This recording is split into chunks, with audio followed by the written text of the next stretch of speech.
Your attention, please, ladies and gentlemen. You're watching, yes, the Yankees Entertainment and Sports Network.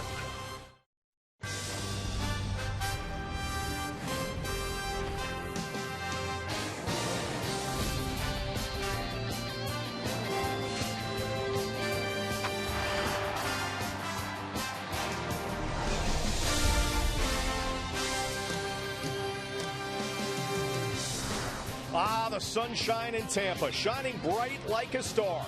And speaking of stars, there will be plenty of them on the field today as the Yankees regulars ramp up their efforts with the regular season fast approaching. As today, the Yes Network presents New York Yankees baseball. It's the Yankees against the Detroit Tigers here at George M. Steinbrenner Field in Tampa, Florida.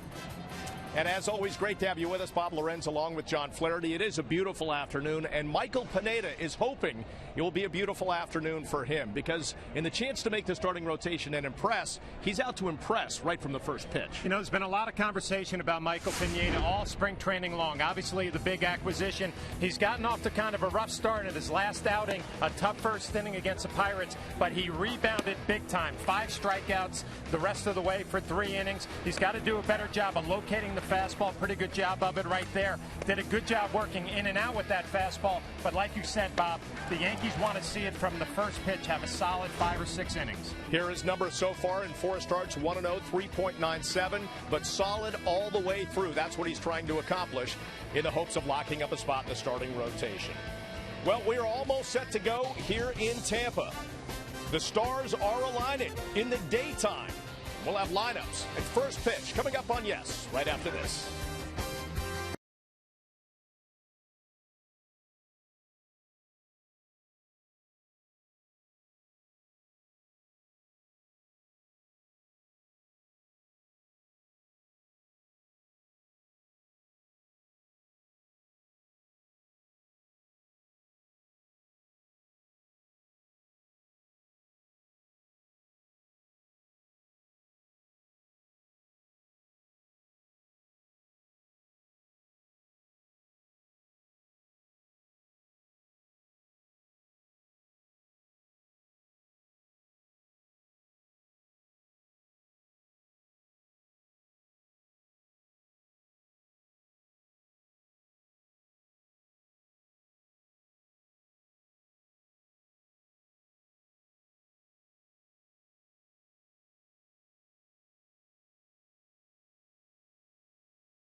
Today's game on Yes is brought to you in part by Cadillac. Visit CadillacTristate.com to find a dealer near you. Find WB Mason for office furniture and supplies at amazingly low prices. Who but WB Mason? And by Acura. Acura Advance. Well, the Yanks come into this game 13-9. Tigers 14-4 in spring so far. Let's get to the starting lineups today, and the starting lineup for the Detroit Tigers will look like this. Austin Jackson leading things off and playing center. Ramon Santiago is the shortstop, batting second. Cleet Thomas is the right fielder today, batting third. Alex Avila is the catcher, batting cleanup. Delman Young will DH today. Ryan Strebe is at first base. Brandon Inge is the second baseman today. Quentin Berry will be out in left field, batting eighth. And Danny Wirth rounding things out for Jim Leyland's ball club today. Well, that lineup that Jim Leyland throwing out there, obviously not the A lineup for the Detroit Tigers. They have a split squad today. Another game going back on in Lakeland. But he's come over here to Tampa. He wants to see a young left-handed starter named Dwayne Velo, who's fighting for a spot in the rotation. So Jim Leyland made the trip over here to Tampa. Take a look at his young lefty. He's just got a few questions. Who's going to be that fifth starter? Seventh reliever, maybe. So he's got to make some final decisions. Is this a time when everything really kind of comes together and they've got to start making those decisions? Yeah, especially for the back end of the rotation. Jim Leyland has a luxury. He doesn't have to worry about too much this year as a stacked team and a stacked lineup, but a few questions still remain.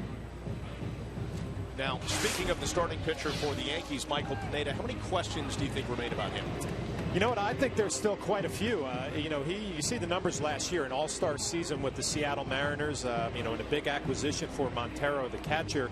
But he has drawn a lot of attention this spring for lack of velocity. He's shown that he is a strikeout pitcher, and the Yankees are excited with what he can do. But he needs to turn it up a notch here at the end of spring training. And why don't we look at our Volkswagen pitcher scouting report on Michael Pineda? Silence the critics. I mentioned a lot of attention, and really for the main focus has been lack of velocity. He would like to go out there today, have a big day with the velocity, and get off to a good start. And he needs to cut it out a little bit. His last outing, a lot of cutters with the fastball and the changeup. That means he was flying open a little bit with his front side. We'll see if he can correct that. And he needs to use both sides of the plate with his fastball. He did a better job in the second and third inning, his last outing against the Pirates, and the results were there. I'm really glad you explained the second one, cut it out. Because I could have been, hey, cut it out, kid. Talking to the scouts, they said he was throwing a lot of cutters, which they hadn't seen before. Let's take a look at the defense that will play behind him today. The Yankees defense brought to you by the Home Depot. And out in the outfield, it's Brett Gardner in left, Curtis Granderson in center, and Eduardo Nunez getting a rep in right. Around the infield, the regulars, Alex Rodriguez, Derek Jeter, Robinson Cano, and Mark Teixeira. Behind the plate, it's Russell Martin and Michael Pineda, all set to go here against the former Yankee farmhand, Austin Jackson. Jackson so far in spring batting .262. First pitch swinging and fouls it away. Jackson becoming a fixture now in his third season with the Tigers, atop that order. The one thing he'll have to do is cut down on the strikeouts. He is a strikeout machine so far, and that's not something you want out of your leadoff hitter. Yeah, 181 strikeouts last year. I mean, a very talented young man, but he's got to do a better job with that. 0-2. Pineda turns one over and misses 1-2. I mentioned, Bob, a lot of things to watch for from Pineda today. Can he use both sides of the plate with his fastball? Is the velocity going to be a little bit better? He had a tough first inning his last outing against Pittsburgh.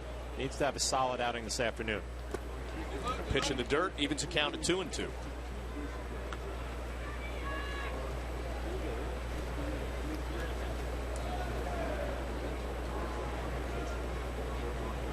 Jackson doing a lot of work in the offseason, refining his swing. He picked up on a few things at the end of last season he wants to build on that they hope will cut down on some of those strikeouts. It's a fine line, too, Bob. You got a young player who's aggressive at the plate. You don't want to take that aggressiveness away from him. And Pineda missing there, so he got him 0-2 and then works a walk. So Jackson aboard here to lead things off at the top of the first. Well, disappointing at bat, but also, I mean, now at this point in the spring where everybody's talked about velocity, we're up here looking at it too. I mean, upper 80s with the fastball. Yankees waiting to see that mid-90s fastball. So you talked about in the open the fact that he got into a bit of trouble in his last start early on against the Pirates. It's only a leadoff walk. We'll see where it goes from here. As the batter is Ramon Santiago. First pitch, Jackson bluffs, and it's over for a strike. I think one thing to watch today, if you're going to watch Pineda, obviously, is delivery, but watch Russell Martin behind the plate. How many times does he have to reach across the plate to receive fastballs? Fastball command and velocity has been an issue all spring. Pineda keeping a close eye on Jackson at first. Jackson always a threat to run. It's one of the big assets that he does have. When he gets on, he's ready to go. Yeah, 22 stolen bases last year, caught only 5 times.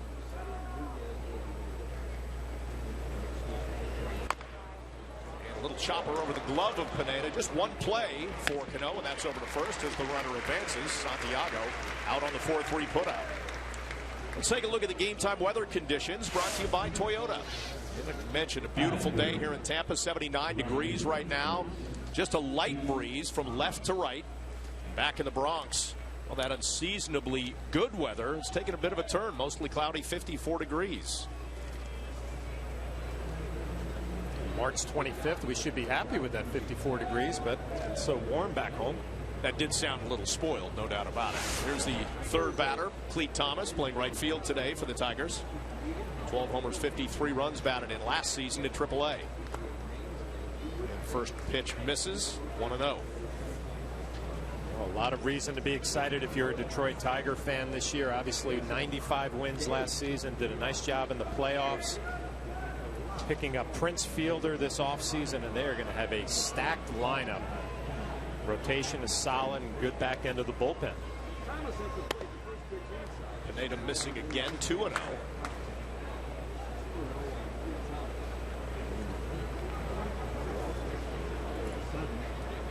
Now the comparison that has obviously been made size-wise is Pineda, in a way, a right-handed version of CC Sabathia, if you want to look at it that way. That has nothing to do with stuff or refinement of pitches as the ball is hit into left field. Brett Gardner with the catch. And Pineda inducing the fly ball from Thomas, 2 away. But he obviously has some things to work on, just like CC did at that age, at the age of 23. And the one thing that CC, and see if this makes any sense, CC's so good at driving off towards the plate. Pineda seems to drive but fall off to the first base side a little bit. Does that take a little off his pitches and then affect where they go? Well, it definitely does. I mean, the direction with that front shoulder, the left shoulder, you want to drive it right towards home plate. That leads to a little cut on the fastball, which he had his last outing. It leads to a little drop in velocity and obviously a lack of location. Here's the catcher, Alex Avila. Hitting .250 this spring. Homer, 5 runs batted in. But Bob, when Pineda came into camp, we were all talking about the changeup. As we look at his motion and you pay attention to that front shoulder, and it just opens up a little bit early. Maybe could get a little more drive out of his lower half in that delivery. And Avila laces one into left. A quick hop to Gardner. They're going to wave Jackson around. Gardner the throw home. Up the line, but Martin right there with a tag, and then punch him out. Good throw by Gardner, albeit a little up the first base line. But Russell Martin over with a tag on Jackson, and they get the speedy Austin Jackson for the final out here at the top of the first. Gardner to Martin, and Mark Lola with the call. Done at the plate. Scoreless end to the bottom of the first.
Bottom of the first, nice play to end things in the top of the first, Gardner to Martin. So let's take a look at today's Yankees starting lineup. First licks for them, presented by Lexus. Derek Jeter leading things off, back at shortstop. Curtis Granderson is in center field. Robinson Cano in the 3 spot today, playing second. Alex Rodriguez cleanup batting batting fourth at third base. Mark Teixeira is at first. Russell Martin doing the catching today, batting sixth. Andrew Jones is the DH. Eduardo Nunez is out in right field today. And Brett Gardner is out and left and rounds out the order. Solid lineup for the Yankees out there this afternoon against young left-hander Dwayne Belo. We'll take a look at his numbers last year at 14 games, 2 starts for the Tigers, 4.34 ERA. And we'll look at our Volkswagen pitcher scouting report. And he is in the mix for a spot in the rotation. They have Verlander, Pfister, Scherzer, and Porcello, and Belo trying to be that 5th man. Pitcher of the year last year at AAA Toledo, and he does not do it with velocity. It's more location and movement and a tight little slider for the left-hander. The Yankees get a look at him this afternoon. And you mentioned Jim Leyland made this trip. He could have just stayed back in Lakeland and watched Justin Verlander pitch against the Phillies, but instead he's here watching Belo, who's in a battle for that 5th spot with Andy Oliver and Drew Smiley. And here's Derek Jeter. Jeter, of course, played back on Friday, coming back from that strained calf, played a couple innings, 3 to be exact, and got 2 at bats. And today expected to get about 5 innings of work in. First pitch, and Belo starts him off with a strike. Thinking back to when we talked to Joe Girardi during that game last outing on Friday, and he told Derek to go easy breaking out of the box, which was interesting. He was happy that he took it easy, the veteran player. Looking for a little bit of the same today. Belo hits the outside corner, 91-mile-an-hour fastball, 0-2. You could see a little different motion from Belo. All the scouts talk about a deceptive delivery, deceptive arm angle. The velocity a little more than I thought at 91. And down in the dirt. Now it could be win-win for Belo. Even if he doesn't get that 5th spot, there's a chance he could start the season in the bullpen as a left-handed option. Maybe get that 7th reliever spot, although there are some other guys in the mix for that. Well, you get to March 25th and you're still in the mix for a rotation spot as a young kid. That's obviously your goal. Left-handed, Bob, what a luxury. Especially in that rotation, Verlander, Pfister, Scherzer, Porcello, all righties. Jim Leyland would love to throw a left-hander out there.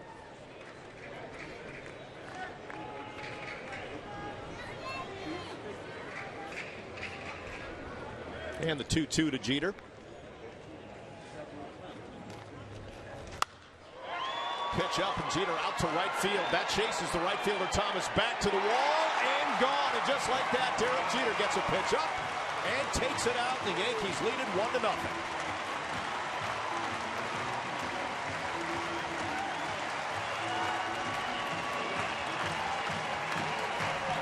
Well, Derek came back on Friday, a couple of at-bats.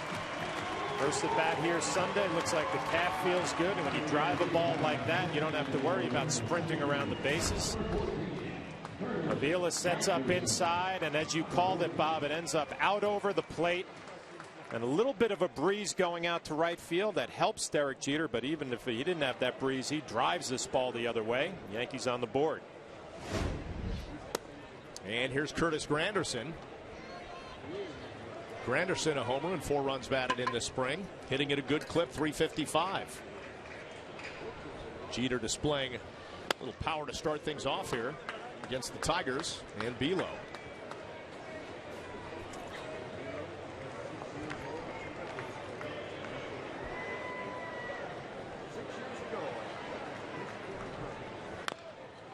And a chopper foul, 1-2.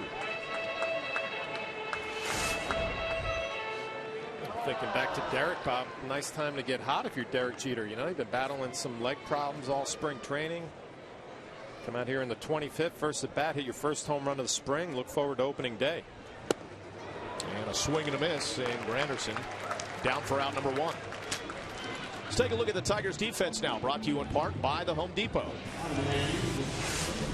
And around the outfield, Barry Jackson and Clee Thomas out in right. Infield, Worth at third, Santiago at short, Inge at second, and Strebe over at first. Alex Avila behind the plate, catching Dwayne Belo. And, of course, Miguel Cabrera and Prince Fielder not here. Fielder, the big free agent acquisition in the offseason for the Tigers. And boy, you talk about guys that can hit the ball between he and Miguel Cabrera, Flash. Robbie Cano opposite way, hard hit off the bat. Berry chasing and making the catch on the run at the warning track. Good defensive play by Berry out and left for out number 2. Quentin Berry, who came into this game hitting .391 in spring training, makes a great running play on the warning track and up against the wall. And Jim Leland, who was very complimentary of Robinson Cano last year and this spring, gets another look at a quality swing, but a great defensive play by the Tigers left fielder. And that'll bring up Alex Rodriguez. Alex hitting .313 this spring. He's hit a couple homers, 9 runs batted in, fouling that one away. Well, Bob, back to Prince Fielder and Cabrera. I mean, it's going to be a magical middle of the lineup for the Detroit Tigers. And, you know, I remember Prince when he was a kid and coming with his dad Cecil to Tiger Stadium, the old Tiger Stadium, putting on a show as a youngster.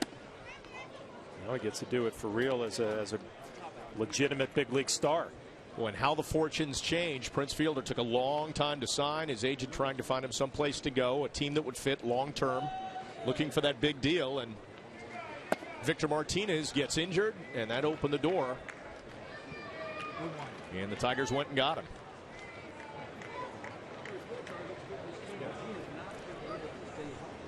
2-1 to A-Rod. Laced to short, hot shot, but Santiago right there spins and on to first, and that'll do it. So the ball well struck by the Yankees this inning. Some didn't pay off, but Derek Jeter's did, leading off the bottom of the first with a solo home run.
Top of the second here in Tampa, with the Yankees on top 1-0, courtesy of the Derek Jeter leadoff home run. And leading off this inning for the Tigers will be Delman Young, the number 5 hitter, DHing today. Been one of the hottest hitters so far this spring, batting .405. That's tops in the Grapefruit League. 5 home runs, 19 runs batted in. Of course, they got him in a trade with the Twins after the non-waiver trade deadline last year. And he hit pretty well for him. Had a big impact in the playoffs, obviously. And now starting his first full season with the Tigers. Here he is against Michael Pineda, who started him off with a ball and misses away again, 2-0. Well, good news on the injury front. You see some of the guys still dinged up. David Robertson might see him today, but Jabba Chamberlain was released from the hospital as Delman Young comes up with a base hit to start things off. And that is good news, especially since our last telecast on Friday, John, when the news came down that Jabba had suffered an open dislocation of his right ankle. Nobody knew at that point what it meant. They just knew it was gruesome. It was a bad injury. But he had surgery. There was no microfracture, and that was the good news.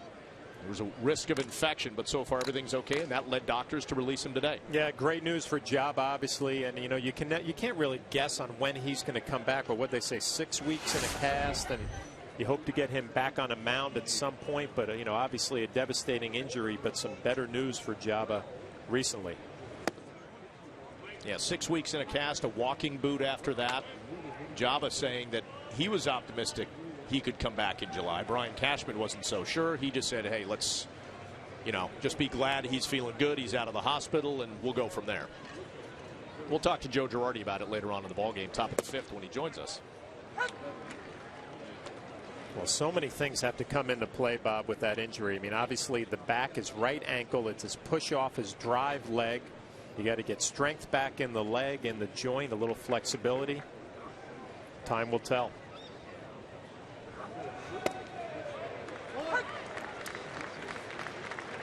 Now, was that little cutter or slider that he's been working on? Yeah, I mean, that's a fastball inside, and you can see it has a little bit of a cut on it, but not as much as it had his last outing against the Pirates. I like the fact that he wants to go in with the fastball. He did not do that his last outing in the first inning. Might be something he's working on today. And the slider has been the plus pitch all spring training. Going to be his go-to pitch, it looks like, when he's looking for a strikeout. Larry Rothschild, pitching coach, looking on. The changeup was such a concern or a focus at the beginning of the spring. Now it's developing a changeup and developing velocity. And hard hit through the left side. So a couple successive base hits, 2 aboard here for the Tigers in the top of the 2nd.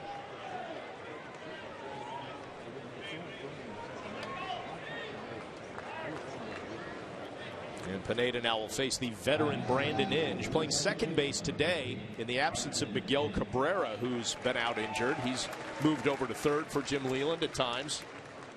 Really a veteran just trying to find a position on this team. He's bounced around a lot. Third base, catcher. He's played some outfield. Now playing second base today. I think his position is going to be more of a utility guy, and last year the numbers were not that great, not what we're used to seeing from Brandon Inge. First pitch strike, 0-1. Such a good athlete, though. Obviously came up as a catcher behind the plate, was a shortstop in college, can play all the infield positions, and a nice luxury for Jim Leland to have.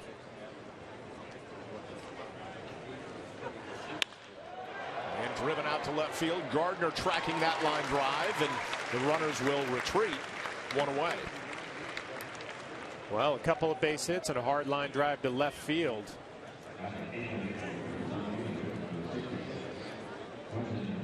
So let's talk about that Miguel Cabrera injury.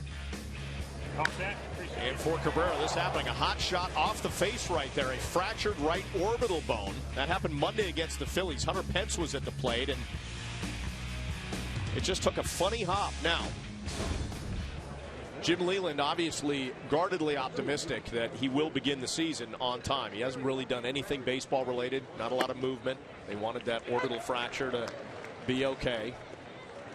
So Cabrera should be ready to go start of the season, and that's good news. Yeah, Cabrera declaring himself ready right now. Jim Leland, the manager, not ready to get him in a ball game so soon. They still have some time. Shot right back to Pineda, and some hard hit balls, but Pineda out of a jam there. He gave up a leadoff single, and then another single, but gets out of it with a double play. So we head to the bottom of the 2nd. One more look at that. Pineda helping himself out. 1-6-3. We're on to the bottom of the 2nd.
Well, let's check out the Mazda upcoming schedule. An off day for the Yankees tomorrow, and then a week's worth of games coming up after that.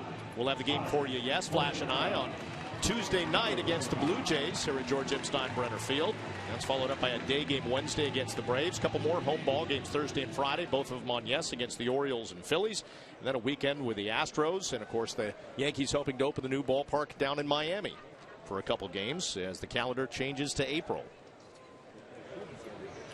Bottom of the second, Mark Teixeira leading things off against Dwayne Bilo. And Bilo missing ball one.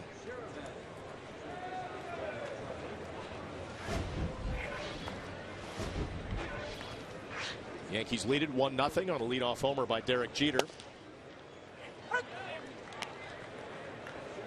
Well, we talked about Jim Leland watching his young left-hander, and I'm sure the Yankee hitters and Kevin Long, the hitting instructor, you pay attention to somebody who might be in the rotation. They hit a lot of balls hard in the first inning. And that is a hard hit ball, well struck by Mark Teixeira to the gap in left center. And over the head of Austin Jackson. One hops the wall, and as Jackson scoops it up and fires it in, Teixeira's aboard with a leadoff double.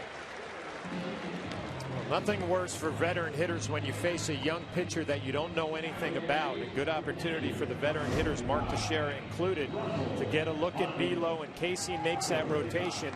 And what he saw was a short slider, not a big sweeping slider, middle of the plate. A nice extension and bat speed for Mark Teixeira. It's easily going to be a double. The only question was whether it would leave the building. It did not. A lot of good swings for the Yankees early on. No doubt about it. Here's Russell Martin. Martin at .269 this spring. Yet to hit a home run or drive in a run, but he's got an opportunity here. And the pitch up 1-0. I'm sure Kevin Long, the hitting instructor, you pay attention. You got the scouting reports on what he has, and you probably talked to the minor league people who played against Toledo last year. But until you see it firsthand and how it plays, fastball, little movement, cutter. Yankees getting a good look this afternoon. And we've only seen a 5 at-bat sampling so far from Bilo, but it's not gotcha stuff. You know what you see, Bob, was that a changeup there at 83 and the fastball at 91. There's not too much separation. The cutter, the hard slider right in the middle. And for a hitter, that's what you're looking for. Sit one speed. And Martin swings through a 91-mile-an-hour fastball. 2-1. Yeah, that would be the top speed right there. So if you're a hitter, you set your sights maybe at about 90 miles an hour. If it's a little less, which is a cutter at 85, it's going to speed your bat up just like Mark Teixeira got. And if it's a changeup in the low 80s, it's really not that much separation. So good news for a hitter. And he takes a little off that one and misses 3-1. All the scouts were talking about Bilo, that he can work down in the zone with a good sinker. Unfortunately for him, everything is up today.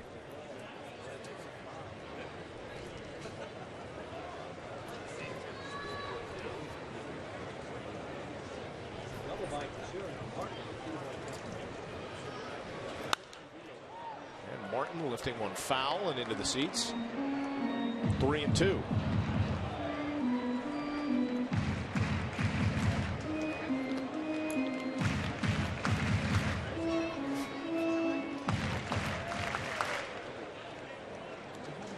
Teixeira's on second with the leadoff double.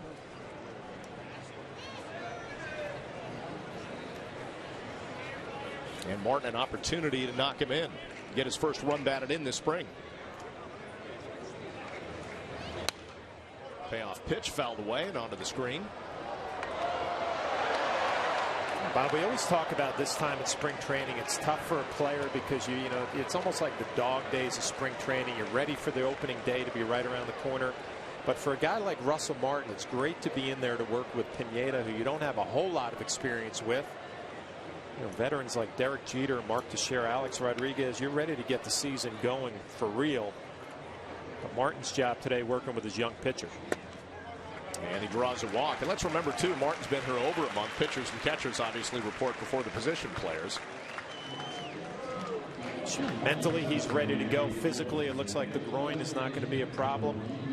But you want to get those reps with the pitchers that you didn't have here last year so you feel comfortable when opening day comes around. Well, two aboard here for the Yankees, and Andrew Jones, the DH, is the hitter.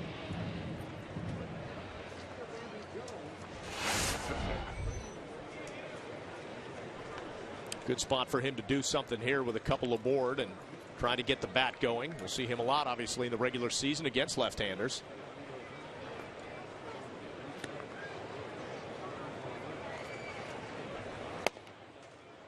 And take strike one. Yeah, good spot for him against the lefty, and good news for the Yankees. Raul Ibanez hit his first home run of the spring against a righty over in Lakeland yesterday, so maybe he's going to finish up strong. Andrew's been swinging the bat pretty well lately. Kind of surprised that batting average still under 200 in the spring. He's had some rockets lately. And for Ibanez, said he was putting in a lot of work with Kevin Long, extra work. Reggie Jackson was around. Anything he can do to kind of get that bat going, and he says, along with a lot of guys, you know, Kevin Long, one of the hardest working hitting coaches he's ever been around. Yeah, had Mr. October working with him in the cage, and the results were there yesterday. But I think bottom line for Ibanez, I mean, mentally you want to impress your teammates, your coaching staff, and it's gotten to the point where it's gone on long enough. Nice to see some positive results yesterday. We see if he can build on it. Teixeira at second, Martin at first, and the 2-1 pitch to Jones.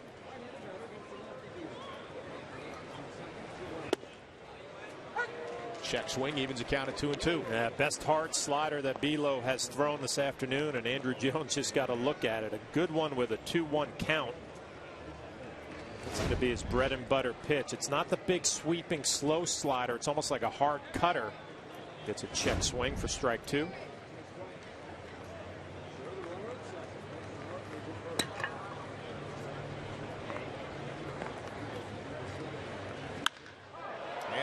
To center field. Jackson retreating once again. He'll keep going back. 2 steps onto the warning track.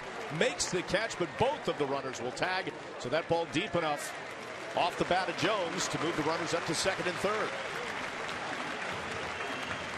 Another good swing by a Yankee hitter, Andrew Jones, in this case driving it deep to center field, and he got another cutter, but this one did not end up down and in. It was out over the plate, and a good swing from Andrew. See, just spins middle. Belo getting hit awfully hard here. Jim Leland needs to see him make a pitch when he has to. Didn't do it right there with 2 strikes. And that one just a little extra flight time away from Jones' first home run of the spring. So the runners at second and third now with 1 away, and here's Eduardo Nunez. That'd be a good test right here for the young lefty. I mean, do you have a strike that you could put away a hitter here with 1 out, second and third? You're looking for a strikeout. See if he can do it. And Nunez this spring, we talked about it a couple nights ago on the broadcast. He's been a very tough out for opponents. I've been impressed. You know, missed a lot of time with that hand injury, and he came back swinging the bat right away, hitting the ball hard, hitting it the other way. Great situation for a hitter here. Second and third, 1 out. The infield playing back.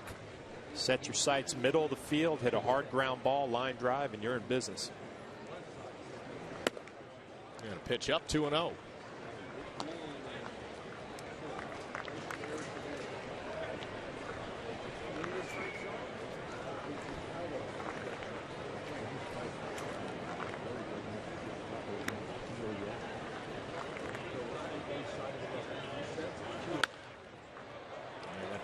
Over along the first base line. Strebe will follow it, but about 15 rows deep. I was interested to see what the pitch selection was going to be there, Bob. A 2-0 count. Eduardo Nunez and Belo came right at him. 89 miles an hour on the outer half. Said, hey, let's see what you can do with it. Beat him a little bit with that fastball. First base open, I wasn't quite sure what the young lefty was thinking. Belo behind the plate, one of the best pitch callers in the game. Trying to get the young lefty through this inning. And here's the 2-1. And a slider once again. In for a strike, 2-2. Yeah, you can see when he executes down and in, it's an effective pitch, but when he misses, been a lot of good swings. Same situation he had with Andrew Jones. 2-2. You're looking for a strikeout. You execute that same pitch, probably going to get it.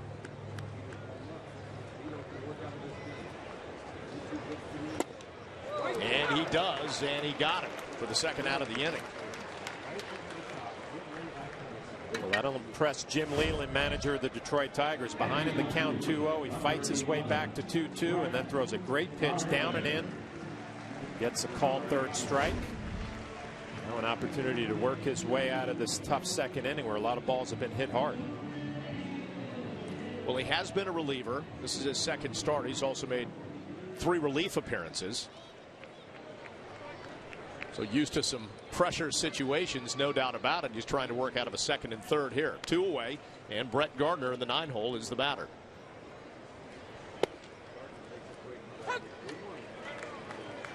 First big breaking ball there to a lefty. Nice to see that he has that in his back pocket when he needs it. 77 miles an hour. Gets it over for a strike. Again, things that Kevin Long, the hitting instructor, is going to write in his little notepad in case the Yankees face him later on in the regular season. Another looping breaking ball, and that was fouled away. 0-2. We've heard Kevin Long talking about Brett Gardner this spring, trying to be a little bit more aggressive, not get into some bad counts. Unfortunately for Kevin and for Brett, he finds himself in the hole. 0-2 with 2 outs here.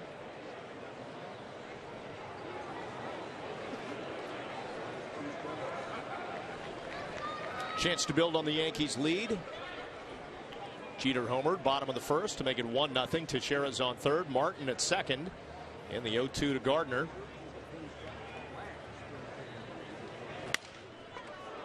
And right back to the pitcher. Belo, nice work on the first, and that will do it. So the Yankees with a bit of a threat, but Belo gets out of it, and we're on to the top of the third here in Tampa. Yanks up 1-0.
Well, the Detroit Tigers trying to build in 2012 on what they accomplished in 2011. They ended up as the American League Central Division champions with 95 wins. Justin Verlander won the Cy Young and the MVP award. Miguel Cabrera always in the MVP mix. He continued to swing away.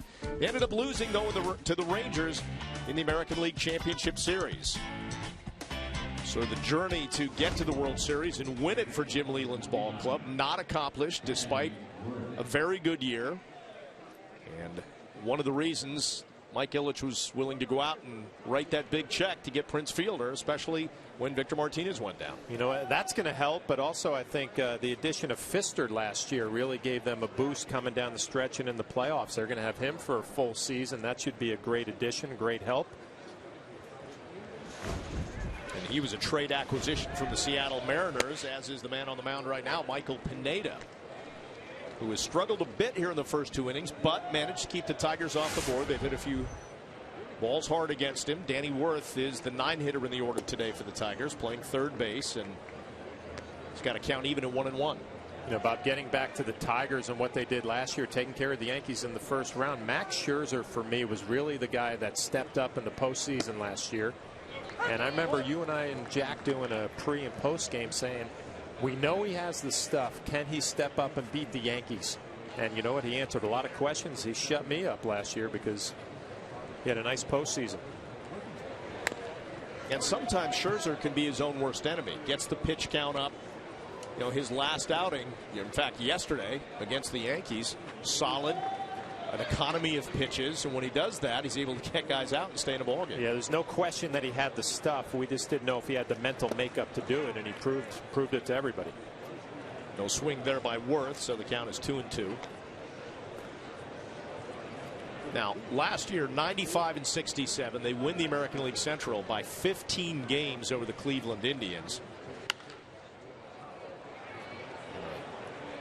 Lazy fly ball goes foul. Who's the competition this year? I mean, Cleveland Indians made some strides last year, but ended up 80 and 82. They're expected to be better. Kansas City Royals have an exciting young lineup. You know, they had a devastating injury to their closer and their young catcher, but I mean, they're an up-and-coming team. The Minnesota Twins, we saw them. You know what? I don't know if they can take that next step to challenge Detroit. Well, the Twins, as we know, had a myriad of injuries last season. Led to a 63-win season. Jim Leland got to be careful.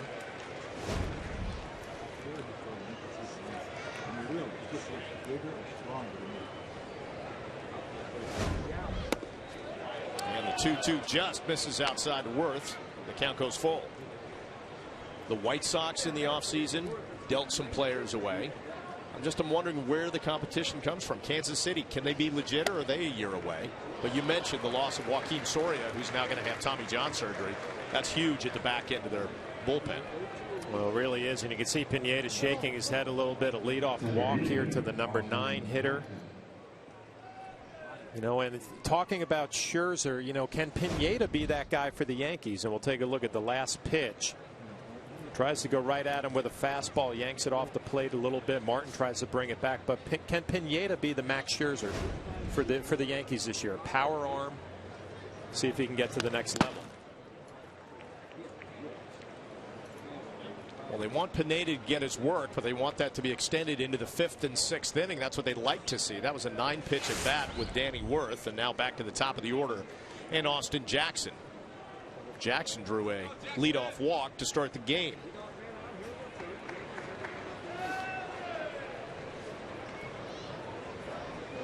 Pineda keeping Worth close at first.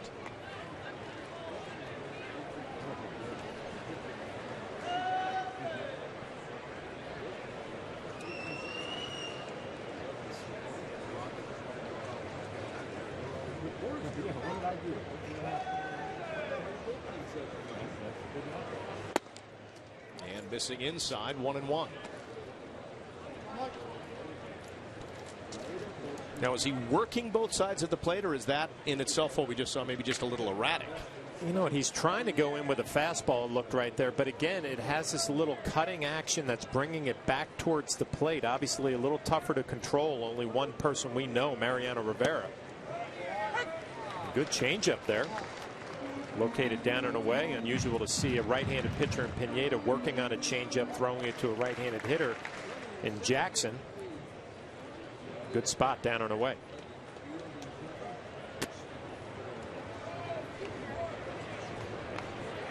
One-two, and fouled straight away. Jackson staying alive, and that's what they wanted him to add to that arsenal, the changeup, while continuing to develop the other pitches that he has that were so effective last year in his rookie season. Yeah, and you just wonder with that pitch sequence right there, a changeup down and away, and then he tries to elevate a fastball to get a swing and a miss, and velocity was 89, 90 miles an hour. So you get a foul ball instead of the swing and a miss if it's the mid-90s that we're used to seeing.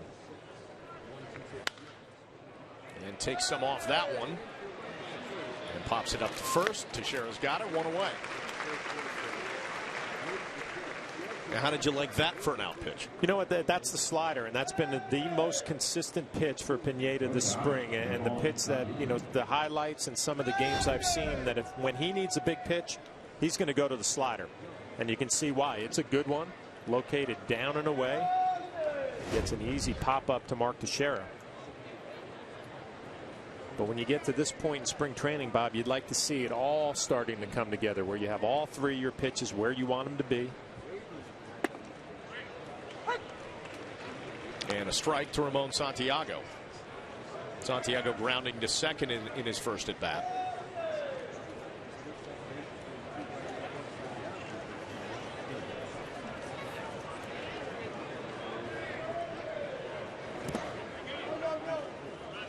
And in the dirt, 1-1.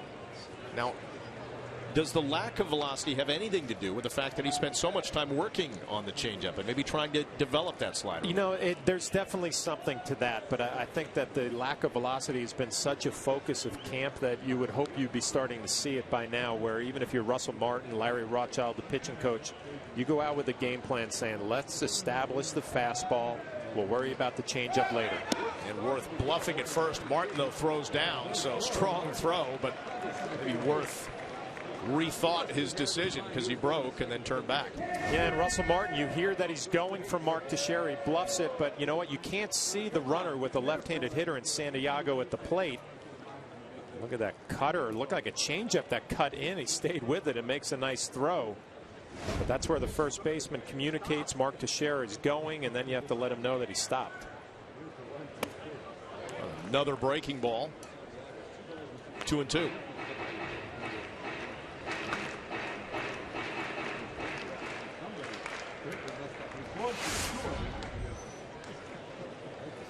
You know, Bob, I probably should clarify. Pineda's had a good spring. 1-0 with 3.97 coming into this game. But I think the Yankees just trying to fine-tune it because they know they have something very special here. And Santiago well struck out to right. That'll kick off the dirt and roll into the corner. As Danny Worth is waved around, coming home, and the throw not in time. So Worth will score on the RBI triple from Ramon Santiago, and the Tigers even it at 1. We're going to get another look at the pitch, and we talked about the slider being the best pitch that he has had this spring training, and unfortunately for Pineda, not a good one there. Spins middle and goes straight down instead of in off the plate, and Santiago takes advantage. Worth going to score easily all the way from first base. Nunez playing right field, gets it into the cutoff man, Robinson Cano.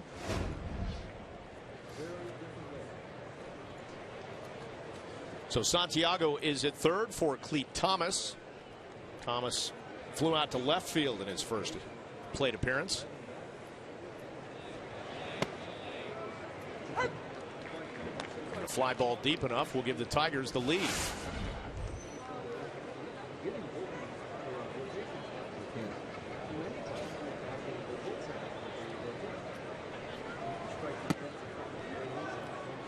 Pineda dials it up to 92 and misses inside.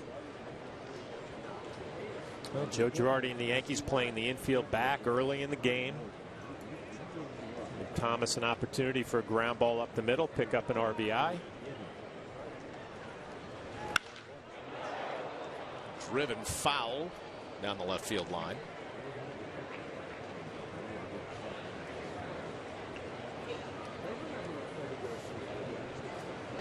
And I get what you're saying about Pineda in terms of the numbers overall for spring good, but I think what you said in the open just resonates so much. You got to do it from pitch number 1. You don't want to have that pitch count running up through 3 innings, and every time you go out you have to rely on the bullpen.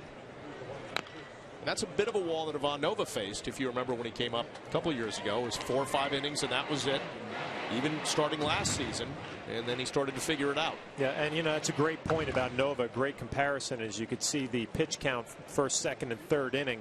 But we have to remember, this is still a very young pitcher. You know, he had a full year last year, made the All-Star team. A lot of room for improvement. Pineda misses inside, 2-2. Are they still in the getting to know you stage with Pineda? Oh, I'm sure they are. I mean, this is, you know, you look back to his numbers in spring training for Seattle the first half, and then the second half they tailed off a little bit. But the Yankees just want to know what makes him tick, what's going to get him to the next level. And a swing and a miss right there, and a swing rather, and Martin holds on to it. So 2 away. With a runner on third, less than 2 outs, obviously looking for a strikeout, and a power pitcher who should be able to do that. Pineda gets a fastball out over the plate. Throws it right by Thomas. That's kind of what I'm talking about right there. And you can see the numbers last year for the first 17 starts and the last 11. A concern with that high ERA, but a young pitcher who figured it out. It's a long major league season. Figure out what it takes to be successful all the way through. And here's Alex Avila. But that at bat right there, Bob, to Thomas, shows you what Pineda can do when he is right. He's a strikeout pitcher who can get himself into a little bit of trouble, maybe with control problems, but then come back and get a big strikeout when you need it.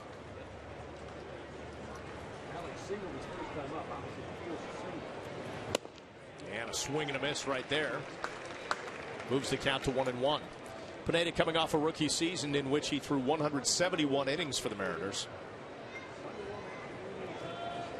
Big workload for him. Maybe that had something to do with his second half. Remember, with the trade from Seattle, he really only joined the Yankees a week or so before pitchers and catchers reported.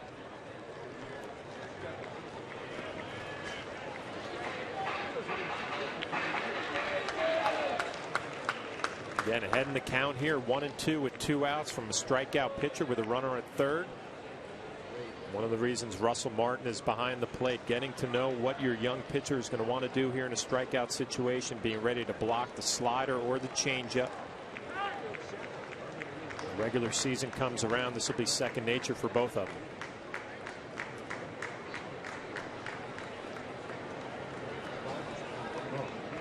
Santiago on third, the 1-2 to Avila. And in for a strike. Good pitch by Pineda right there, outside part of the plate. So he gives up a walk and a 1-out triple, and then that's it. Pineda bouncing back and wrapping up the top of the third with his second strikeout of the inning. We're all tied at 1.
Yankees fans, individual game tickets for the 2012 season at Yankee Stadium are on sale now as part of a pre-on sale exclusively for MasterCard cardholders from now through Sunday, March 25th at 10 p.m.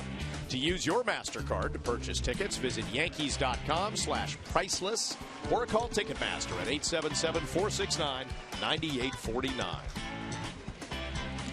We're in the bottom of the third here in Tampa, and the Tigers just tied it up in their half of the third. We're all even at 1. 4 hits for the Tigers, 2 for the Yankees. And Derek Jeter leading things off in the bottom of the third. He led things off in the bottom of the first with a home run.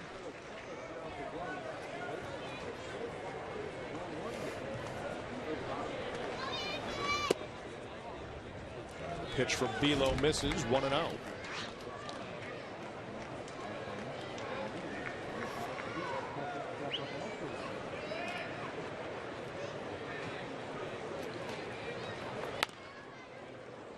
Fouled away, 1-1. Jeter got behind in the count his first at bat against Below, and then took a pitch up and away over the wall in right center field, or really right field.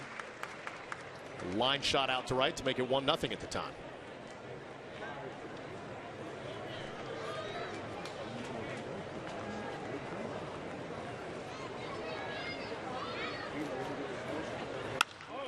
And a ball up again and hard hit again. That is laced over the head of Clinton Berry.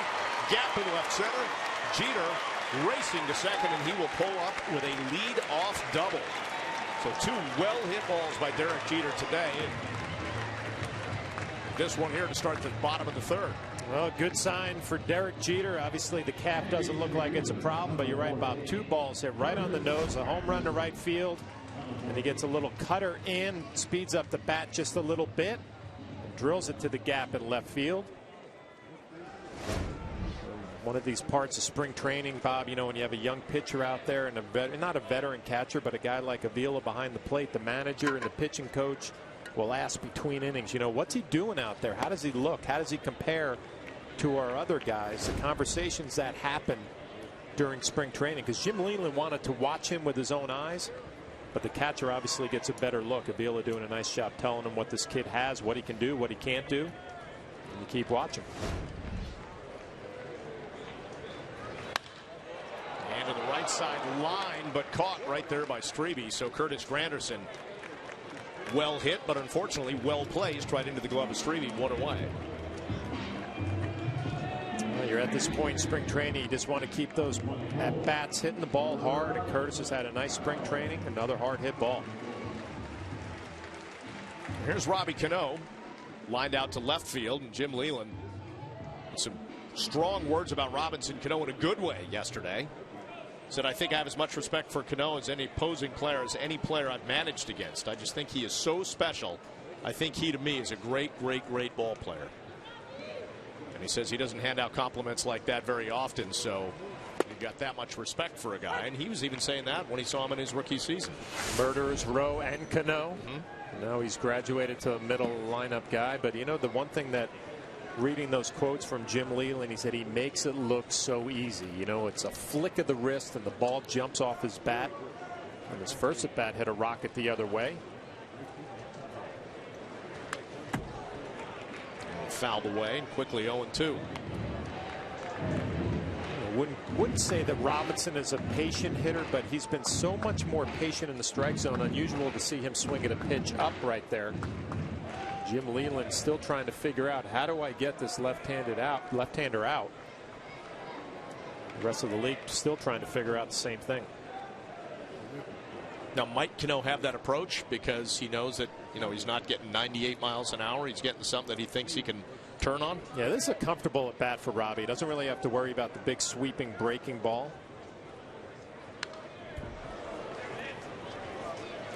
Nice job of spoiling a pitch right there. You start thinking, if you're Jim Leland with that much respect with those quotes, oh, we might pitch around him. You got a lot of bombers coming up after him now with Alex Rodriguez, Mark Teixeira. Robinson probably going to hit third a majority of the time in this lineup.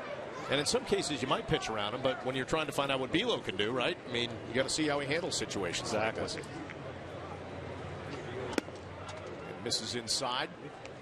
Trying to move him off the plate a little bit. 1-2. Good pitch, though, you know, and these are the things that Robinson wants to see. Kevin Long, Jim Leland. He threw a fastball inside off the plate. Had a pitch to waste right there. And just to get Robinson to think about something else, different zone, a different speed, and see what he comes back to. 1-2. Jeter's on second with a leadoff double. And Cano to the right side. Strebe will take it, advancing Jeter to third with 2 away.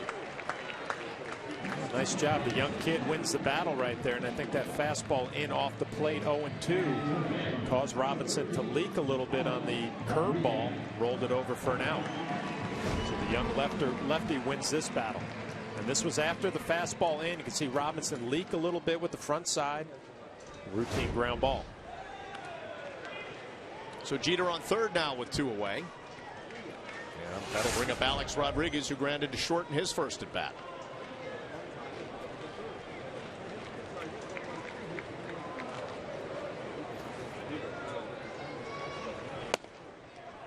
Velo just misses away at 89, 1-0.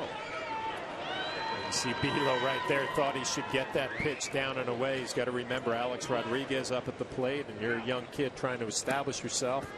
Borderline pitches sometimes don't go your way.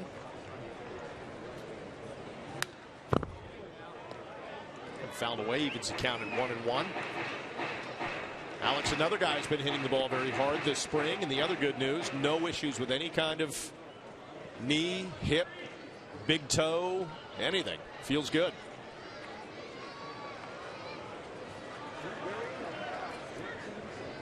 To have a microphone on that conversation there. Now you would think it's about hitting or baseball. Guarantee it's about hitting. But how do you know it's not like a movie review, for example? Did one of them go see the Hunger Games maybe this weekend? I know the man on the left, Kevin Long, lives and breathes hitting. Obviously, Mr. October, Reggie Jackson, knows a thing or two. And attention, Alex Rodriguez.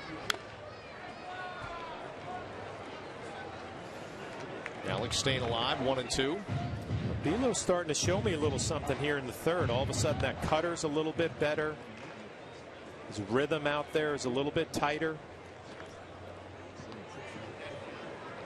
Made some mistakes the first couple innings. See if he can get out of here with a 1-2 count to Alex Rodriguez. Misses down in the dirt and away. Evens it at 2.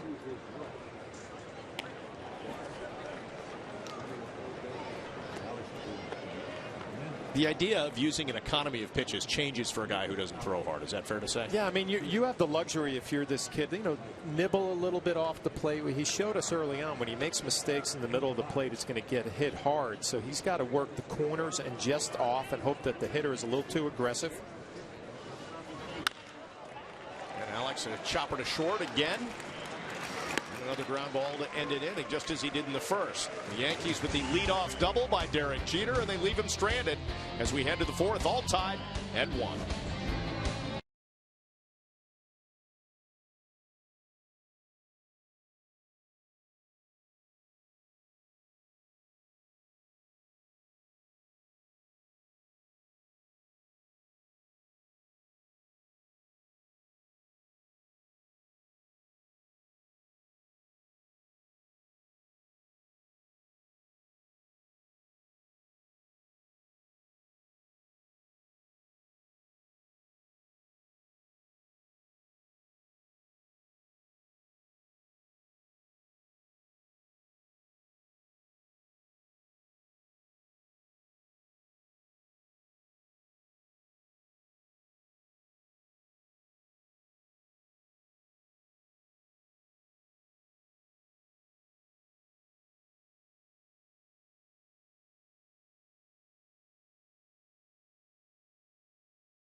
Well, 16-game Friday, Saturday, and Sunday plans are now available for the 2012 season. With 3 different plans, you can use whichever weekend day works best for you. Field-level plans start at just $75 per seat, per game, and new locations are available for 2012. For information on the different plans, visit Yankees.com or call 212-YANKEES and make plans to spend your weekends at Yankee Stadium. I'm glad you're spending your Sunday with us here in Tampa. Bob Lorenz and John Flaherty with you in a tie ball game, all even at 1. In the top of the fourth. And Michael Pineda trying to keep it right here as he leads things off in the fourth, facing Delman Young. Young singled off Pineda back in the second. A hard line drive right back up the middle, and you mentioned those spring training numbers. 419 now with 5 home runs.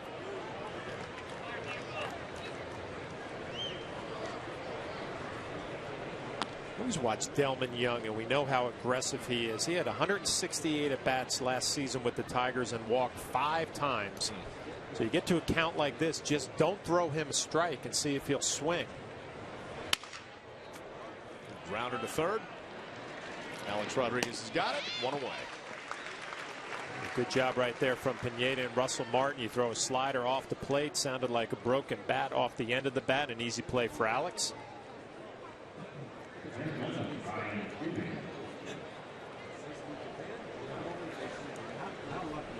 And that'll bring up Ryan Strebe. Now, how different is it as a catcher when you're facing a batter like Delman Young? And you know, maybe you can be a little aggressive, try some things, as opposed to a guy you know is going to wear you out a little bit, give you a 6, 7, 8 pitch at bat. Well, obviously, you want to try to get ahead of him so you can expand the strike zone. And by expand the strike zone, you mean throw pitches off the plate, either in or away, and you hope that he would swing. The problem is he's so aggressive. Most major league hitters will be very patient early in the count. Not Delman Young. Now, are you conscious behind the plate of trying to keep a pitcher's pitch count low? And what I mean by that is, if you think, hey, I can go after this guy, we can get this guy out in 2, 3 pitches, is that in the back of your mind? Well, you know, there are times that a pitching coach in between innings will say, listen, his pitch count's a little bit high. You need to have a quick, 7, 8, 9 pitch inning if you can. You're Russell Martin, you're thinking about it, and the key is what pitch can he throw for a strike early in the count? Obviously, the fastball comes to mind, but if a guy like Pineda can throw slider or a changeup first or second pitch for a strike, you might get an easy ground ball. Fastballs obviously early in the count are going to get hit harder because most major league hitters are going up there hunting a fastball. He just went fastball there. Let's see what he comes back with. Another one dials it up to 94, and Strebe barely fouls it away. Yeah, this is what the Yankees have wanted to see. The velocity increasing a little bit here with 1 out in the 4th. But they're a case, Bob, of pitching a little bit backwards. A 1-2 count. Major league hitter might be looking for an off-speed pitch. Russell Martin called a fastball, but here comes a slider. Good location, too, trying to get him to bite outside. He didn't. And that evens a count at 2-2. I will say this, it's noticeable. Pineda works quickly. Yep. Gets right back on that rubber, ready to go. And a lazy pop to the right side. Snow's got it. 2 down.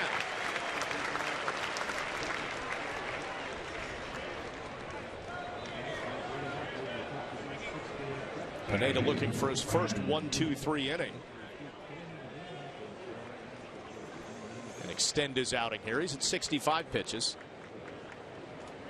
with 2 outs in the 4th. Well, this would be one of those at bats, Bob. You're talking about keeping that pitch count down. If you can have a quicker inning, you got 2 outs, and Brandon Inge, struggled a little bit last year. Be aggressive early in the count. Challenge him. See if you can get 1 or 2 pitches, maybe a ground ball. Get out of here with a nice 1-2-3 inning. Inge line to Brett Gardner in left in his first at bat. Lays off the outside pitch. 1-0.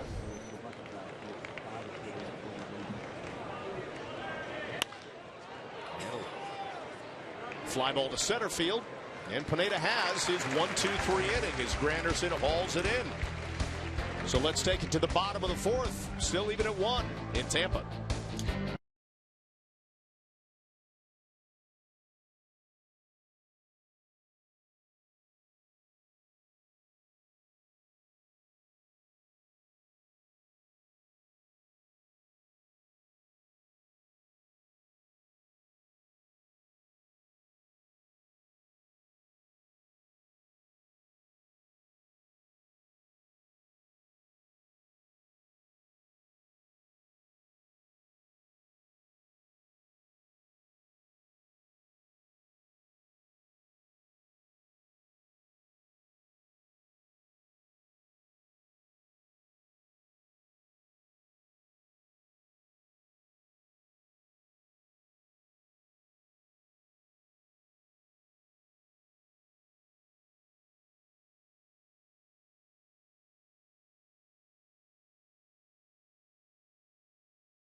In part by the all-new 2013 Lexus GS. There's no going back.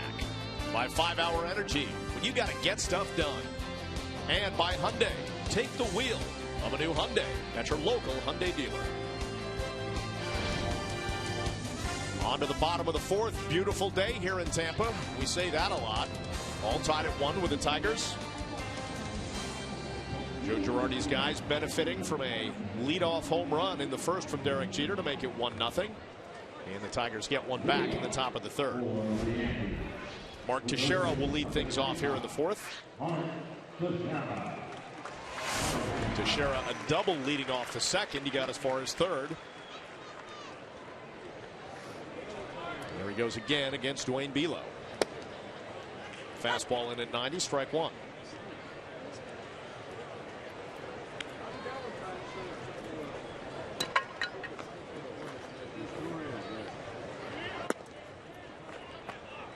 Watching Mark from the right side, way off the plate with an open stance. Giving himself a little more room on the inner half. Maybe guarding against that hard cutter slider from Belo. We're going to stay away. So you think that's an adjustment to the lefty and the fact that he comes inside like that? I definitely think so. And, you know, Avila behind the plate, I mentioned earlier, very, very smart, intelligent catcher calling a game back there. And you can see how far off the plate and open he is. Go to an off-speed pitch down and away. Mark swings over the top. 1-2 pitch. Lifted to the right side and floating just beyond the stands into the Yankees bullpen. But those are the mind games you play as a catcher when a hitter comes up there and you notice, wow, he's off the plate and he's open. And you start thinking to yourself, well, I should be able to go away because he can't reach it. But is he going to dive out there and try to hook it into left field? And, you know, Avila said, I'm going to stay away. Looked like 3 or 4 pitches in a row. We'll see what he does here.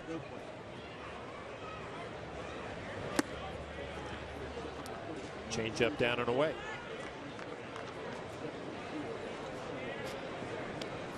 Smart and veteran major league hitters like Mark, they'll take half of the plates. And I'm looking for a pitch inside. If I get it, I'm going to hammer it. If you throw something on the outer half, you're probably going to get me out. 2 strikes, probably in a little more protection mode here. Gets one over the plate, pulls it. Diving stop by Danny Worth in the dirt to Strebe. They got it. Teixeira doesn't agree with that call, certainly by the first base umpire Mark Wegner. But Worth over to Strebe and they got him. Well, they finally went inside with the pitch and a nice play by Worth to throw. He doesn't have a whole lot on it. Looked like Mark got in there. Get another look at it. Like he was safe to make. But in the book, it goes as a 5-3 and 1 away here, bottom of the fourth. Despite Teixeira's protests, and that'll bring up Russell Martin, who walked in the second inning.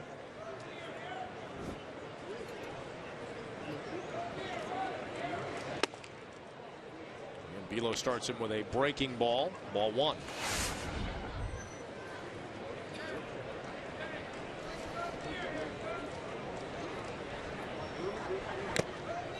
Swing and a miss.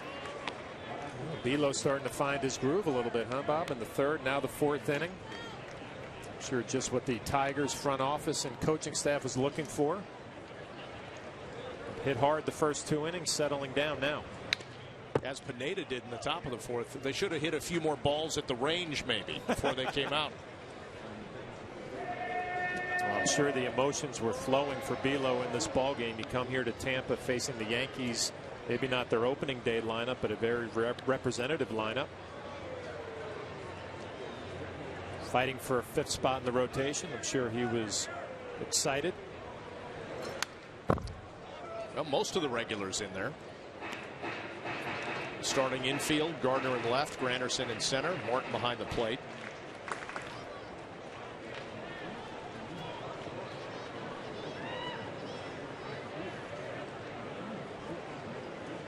Of course, the Yankees won in Lakeland against the Tigers yesterday. This is the back end of a home and home. They won 4-3-10.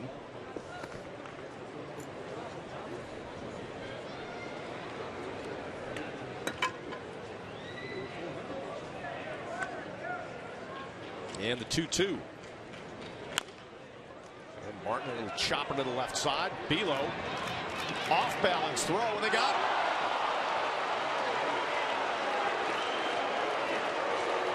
Below falling away from first base, and more chagrin at the call of Mark Wegner at first. Well, if it's a spring training game, Russell Martin, you can smile about it a little bit. Obviously, during the regular season, you're going to want this call. Below, the athletic throw across the diamond. That's a bang-bang play. Could go either way. Kind of surprised that Below took this, but he got off a pretty good throw. A little tough to tell, Bob. Yep. Without the yes-mo. And Jim Leyland going to come get the ball from Below, with Andrew Jones set to come up to the plate. So he got 2 outs here in the 4th inning, and that'll do it for Below. Pitching change for the Tigers. We'll be back after this.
And here we go. Andrew Jones with 2 outs here.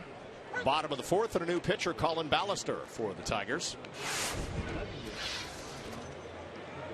His numbers last year at Syracuse, 2-1, ERA of 4.35, about a 3-to-1 strikeout to walk ratio. He's been up and down with the Nationals the last few years. The Tigers acquired him, trading Ryan Perry over to Washington.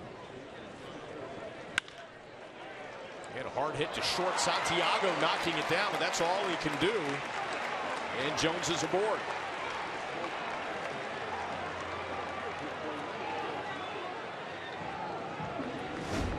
Good job by Santiago to get to that ball and just really get a glove on it. It was so well hit. Yeah, it was hit hard, and not a great pitch by Ballister with 2 strikes, an 0-2 count to Andrew Jones. Jones took advantage, hitting it hard.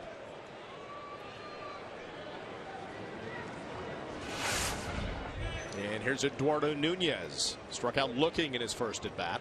First look at the right-hander. Driven out into left field. That is a line shot that will get to the wall. Andrew Jones races around second. On to third. Robbie Thompson will hold him up right there. So Nunez, another hit this spring.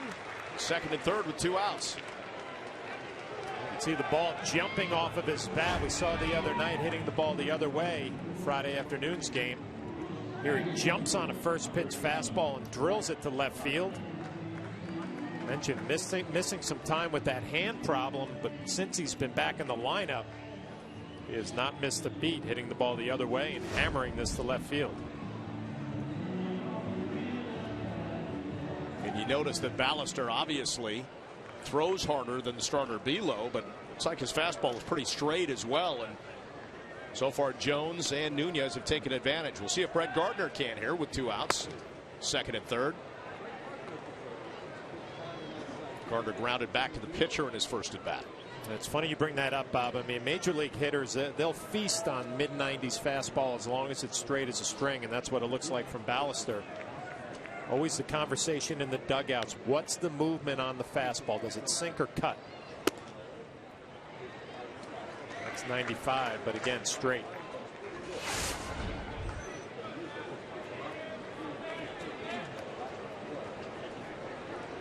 An opportunity here for Brett Gardner. What Kevin Long has told us, wants him to be a little bit more aggressive. We'll see if he turns it loose here. 2-0.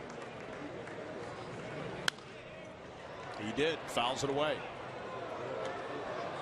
You know, though, that's not his A swing, though, 2-0. You know, it's kind of that fastball away, maybe letting it travel a little bit deep, and then you try to fight it off instead of getting ready a little early and trying to do some damage 2-0 and pull the ball to the gap. Well, 2-1 now. And he goes off speed and misses. 3-1. So you were expecting fastball there at 2-0. You're saying be ready. Be ready. Yeah, get that front foot down early and be ready to really do some damage here. And again, this is a perfect count too. 3-1. Derek Jeter on deck, who's had a nice afternoon. You might get a good fastball. Get ready for it. And he misses, so Gardner draws a walk, and the bases are full with 2 outs.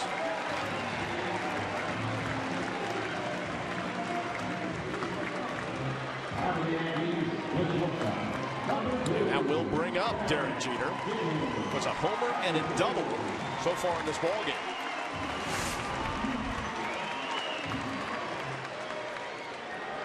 You alluded to this earlier. He hasn't had to test that calf at all because obviously the home run and then the double was an easy one. I think the biggest concern is, you know, for any player, but an older player, when you go from drills during BP where you're running and everything feels good to that swing and you burst out of the batter's box. That's a concern. Looks like he's past that now. Fastball in. Strike 1.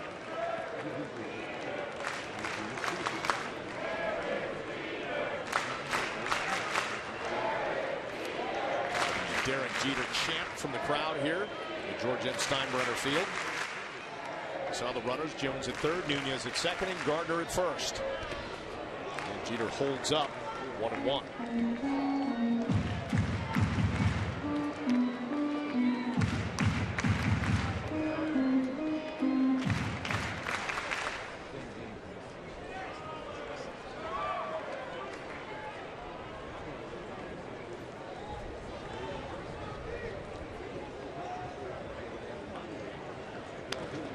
1-1 with the bases loaded. And a swing and a miss. Strike 2. It looked like a first fastball that actually had some movement down, and Derek swung right over the top. Hadn't seen this from Ballister the whole inning. Yeah, good finish down and in. Nice combination there at 94 miles an hour if you can get it to move a little bit.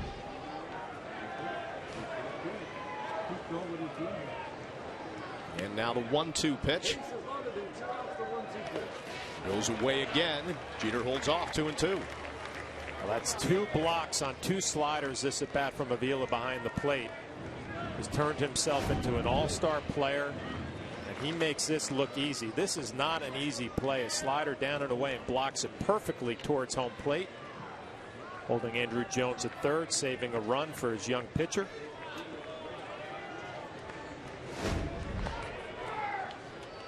And the 2-2. And Ballister misses and the count goes full. So he's gotten himself into a mess after Dwayne Bilo got the first 2 outs of the inning. Ballister giving up a single to Jones, a double to Nunez, and a walk to Gardner. And with 2 outs, he's got a payoff pitch to Derek Jeter.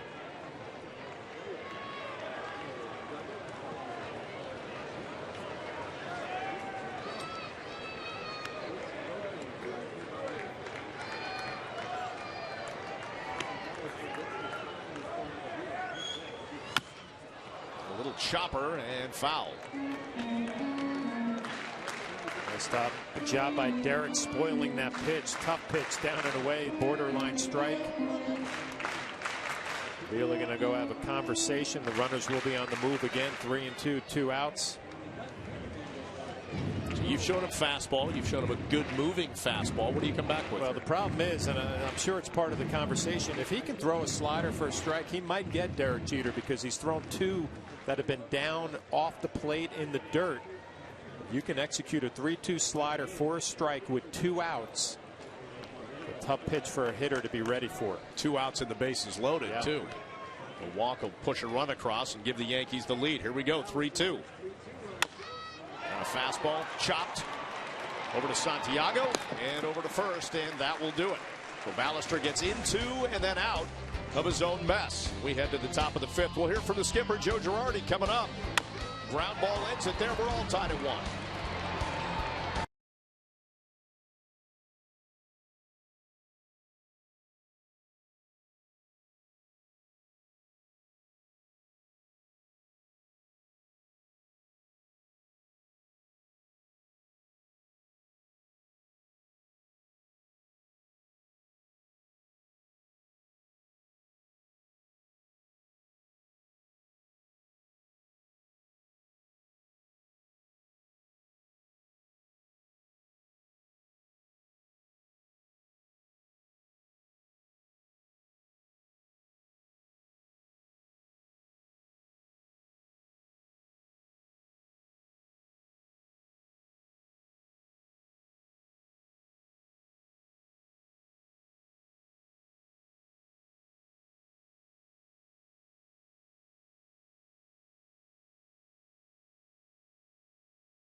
Howdy scoreboard here in Tampa as we enjoy a nice Sunday afternoon, and we get to enjoy it top of the 5th with the manager, Joe Girardi. How are you, Joe? I'm good, Bob. Flash, how are you guys? Good, Joe.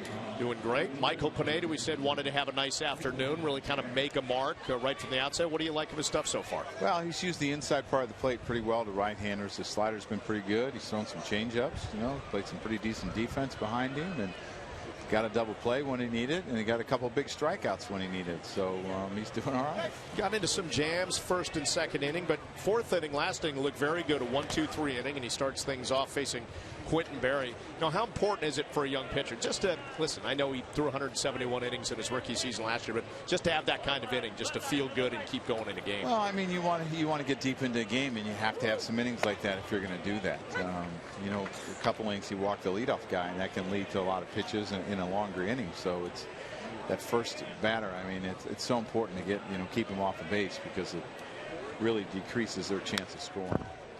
Joe, I know it's his first spring here, and you guys are breaking down everything about Pineda, but have you noticed maybe that early in games it takes him a little time to find that rhythm? Because it seems like he might start off slow, but he seems to find it for, after the first or second. Yeah, and that's to be expected, I think, of a kid that just turned 22 years old. I mean, sometimes you look at him, you think, he's a seasoned veteran, and he's a baby. I mean, how many 22-year-old starters are in the big leagues? Not too many that I know of. So I think you have to be patient, and I think sometimes, being as big as he is, it takes him a little bit of time to find his rhythm, and once he finds it, he's pretty good. 1-2 to Quentin Berry, grounder to second. Bobby Cano has it, 1 away. Now, speaking of starting pitching, yesterday against the Tigers, Freddie Garcia had another nice outing, and once again he's making your decision difficult. Again, a welcome decision to have that much starting pitching, but it's a tough one. Yeah, I love having it because you can never have enough. I mean, I think some teams learned that last year, and basically we have eventually 7 guys for 5 spots, and we have to make a decision here in the next 10 days or so. But Freddie was outstanding with all of his stuff yesterday, and his velocity has been better this year. And And you wonder if, it's a year removed. He had some innings. He threw some innings last year, and he's strong. And we've seen some 89s and 90s, and didn't see a ton of that last year. And he said he actually liked the idea of competition, that he's in this, that he's invested in it. Did that surprise you at all? No. Freddie's a real pro. We love having Freddie on our club and what he's meant to us and what he meant to us last year. And he just goes about his business the right way and works extremely hard, and love having Freddie. And you know what? Freddie is a guy that you're going to learn a lot from about how to pitch and not to give in and being able to throw your off speed and when you're behind in the count. Freddie's just got great pitchability. And a swing and a miss there from Worth. Good strikeout by Pineda for out number 2.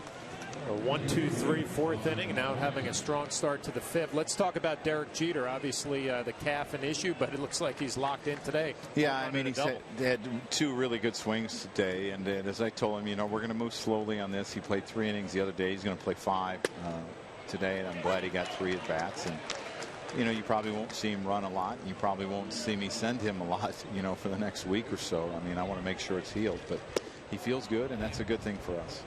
Count 1-1 to Austin Jackson. Hey, dark news on Friday about Jabba Chamberlain. Maybe lighter today. He was released from the hospital.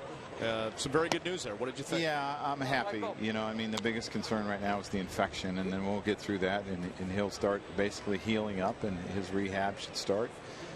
Sometime 4 to 6 weeks. So, I mean, it is good news that he got out. We're very pleased about that. And we're going to miss him, but we're going to get him back at some point, and we're going to be there for him. Now, he had said he was hopeful of a July return. Are you still at the point where you can't really put a prognosis on it, though? Yeah, I think you have to see how he comes out of the cast. I mean, I think that's the most important thing, and how weak he is when he comes out. Because I think a lot of times as athletes, you feel that you're going to come out and just be able to do everything. I remember my hand was in the cast for a month, and as soon as I got it off, I picked up a bat and tried to swing, and I got about halfway and had to stop. I mean, I had to let go because I figured, no, I feel good. But we just got to see how he is. And, I wouldn't put anything past Java because, I mean, we see how quick he's come back from this Tommy John. He works extremely hard, and he's a quick healer. Austin Jackson aboard with a 2-out base hit, brings up Ramon Santiago.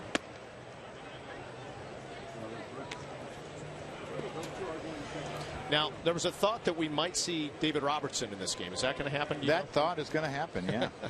Unless he trips coming out of the bullpen. Oh, boy. I don't think there's any stairs, but there's a little elevation when he has to get off the mound. Is there a Robertson rule about carrying boxes? Yeah. The sad thing is they were empty, so you can't think that he stumbled because they were heavy or whatever. Sometimes we just miss a step, and it happens.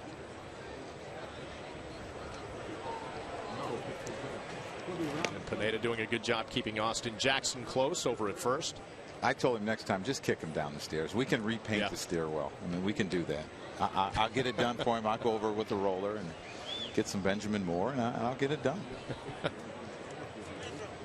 What's the latest on Nick Swisher? How's he feeling? We're going to shoot for Tuesday. He ran today. He felt pretty good. I mean, he's been going through all the drills, and he ran. And we'll see how he feels. He's going to come in for some treatment tomorrow and do some more running. And if we think he's ready, we'll have him go on Tuesday. It's really good. I don't ever want to say an injury is bad news, but it's good news that you've had the luxury of time with Derek and his calf, Russell Martin and his groin, and now Nick. Just being able to take a few extra days. I think it's really important. If it's going to happen, you want it to happen early in spring training because you can make up that time. When it happens late, that's when you get in trouble. Must give you peace of mind knowing that, with the roster pretty much set, you don't want to, in the last day or two right before the regular season begins, all of a sudden have to, Cash has to go do something. You have to look in the minors for some help. Yeah, I mean, we're hoping that we get everyone healthy before we leave. And, we're less than 2 weeks from opening day, and our guys are starting to heal up, and that's a good thing for us. So, you try to get guys between 50 and 60 bats. If they don't quite get that many, they're going to be ready because mentally, they're going to feel good. They're going to feel healthy. They're going to feel strong, and they'll be ready to go. 1-2 to Santiago. Quick thought on Andy Pettit. Did he do any work today? Boy, I got Larry right next to me. I'm going to ask him. Hold on 1 second. Okay. We're waiting on urgent breaking news on Andy Pettit. He did a light side today. Ah, nice. So I don't know what that means. Did he go in the hot tank? Oh, I'm sure he got in the hot tank and the cold tank. The SS Pettit. He had a light side, so he's moving right along here. Every time you say that, Joe, the SS Pettit, I picture him dressed as Captain Steubing from Love Boat. I was thinking more like the skipper. Yeah, that's a good one. Oh, 1-2 right there to Ramon Santiago, and Pineda's got a great way to wrap up his inning there. Joe, thanks so much for joining us. Have a great afternoon. Thanks, guys. Thanks, Joe. It's all tied at 1. We're heading to the top of the 6th here in Tampa.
Today, stick around for the Yes Network special event, 10 Years of Yes. It's the story of the magical moments and remarkable people that made up our dramatic first decade, including memories from the athletes, the fans, and the personalities who witnessed history. 10 Years of Yes, today after the game, only on Yes. Top of the 6th in Tampa, or excuse me, bottom of the 5th here in Tampa, and Curtis Granderson leading things off. On the Audi scoreboard, all even. A run apiece and 5 hits apiece for the Tigers and the Yanks today. Granderson lined out to first in his last at bat. Well struck ball, struck out in the first. You know, we're lucky enough to talk to Joe Girardi in the top of the 5th inning. Do you get the sense he's also ready to get out of town? Yeah. You know, that spring training is getting to that point where you look forward to opening day, kind of just talking about the injuries, talking about the pitchers. Now it's like, let's get this thing going for real. Well, especially because everybody's pretty much healthy. That's when you want to head north and play. You don't want to have anything happen in the next week.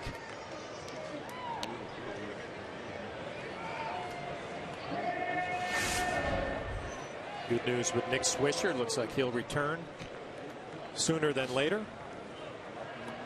Now, let me ask you this, different perspective. If you were a minor leaguer in camp, really enjoying the experience, would you want it to be over, or would you want it to last longer, as long as it could? No, I'll tell you what, there are guys on the roster, not on the roster, and you know, every week you're wondering, when is that next cut going to happen? Can I make it past that next cut to give you 3 or 4 or 5 more days in big league camp? Because, you know, once you go across the street, Dale Mabry, and you go to the minor league complex, a totally different world.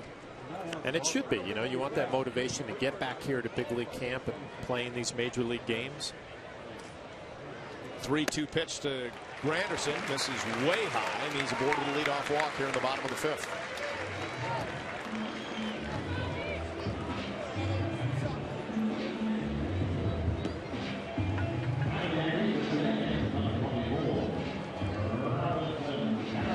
Yankees have had at least a runner on in every inning.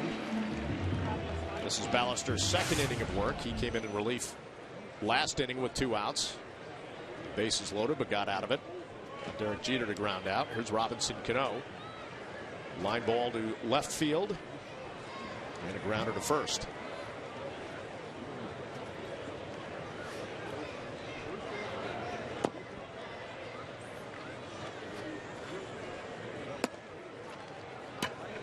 And this is high and away again, and Avila will go have a little conversation with him. You watch Ballister, I mean, you got to like his stuff with the velocity, and they showed a little bit of movement and a tight slider. But if you're Jim Leyland, do you want to call on this guy to come out of your bullpen in a big Yankee Tiger game down the stretch, or even at the beginning of the year, if you don't know if he can throw strikes? And that's why he's here, to find out what he can do in a big situation. Most importantly, throw the ball over the plate. And Granderson's on the move. Avila to throw down, and they punch him out. Got it. Caught stealing. Nice throw by Avila. And Mike Estabrook at second base punches him out. Well, Avila had a breakthrough season last year, the high batting average, some power. And this is not an easy pitch to throw on. Not a great jump by Granderson, but a perfect throw right on the money. It's tagged by Santiago. Watch where this pitch is, down and away and running away.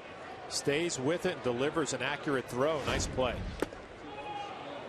And Robbie Cano swinging a miss, 2-1.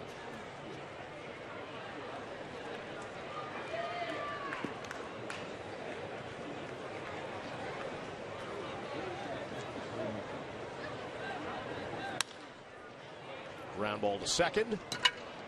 Inge on to first, 2 away.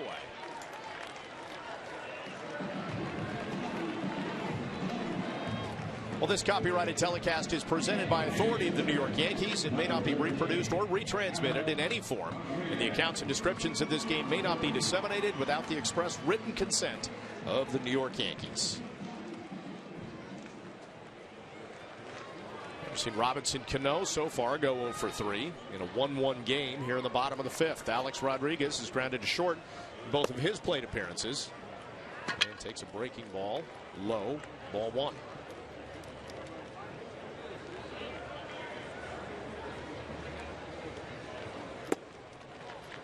You know, you talked about Ballister, the ability to throw strikes. Another thing a reliever can effectively do is change the tone and tide of a game. If he comes in and, say, in a 1-out, 2-out situation, quickly gets rid of a couple of hitters with guys on board, it can steal momentum away and put it back on your team. You know, to be honest, Bob, a bunch of guys in the bullpen, they all have good stuff. I mean, you don't question. You watch Ballister and you say, wow, if I'm scouting, it's a plus fastball, a little bit of movement, a good slider. But what separates the really good relievers from the guys who don't stick for a long time? The ability to throw strikes.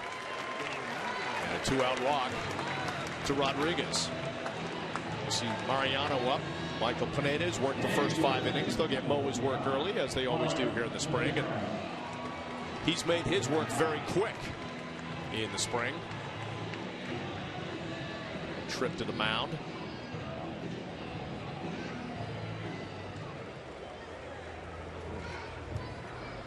Again, a walk to lead off this inning by Ballister. Avila throws out Curtis Granderson trying to steal, and then an easy out.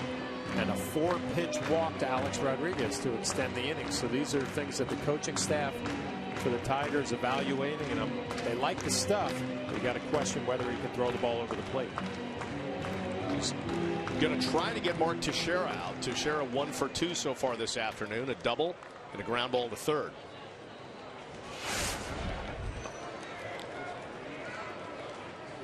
His first at bat from the left side of the plate. And ball 1.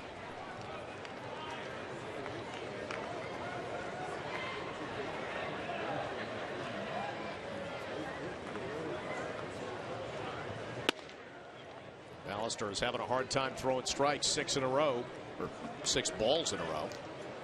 And look at his numbers last year in AAA with Syracuse, 39 innings, 15 walks. So it's been a common theme.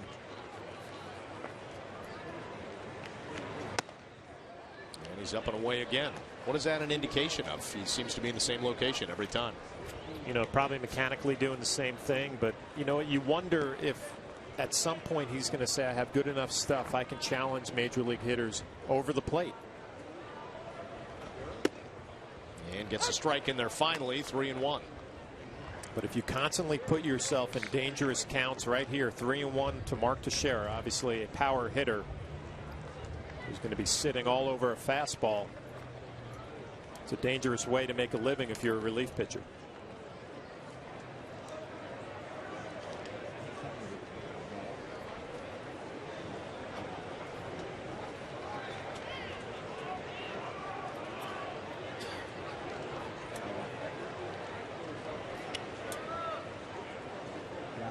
Avila, you can see, goes old school with the helmet and the mask, not the hockey helmet.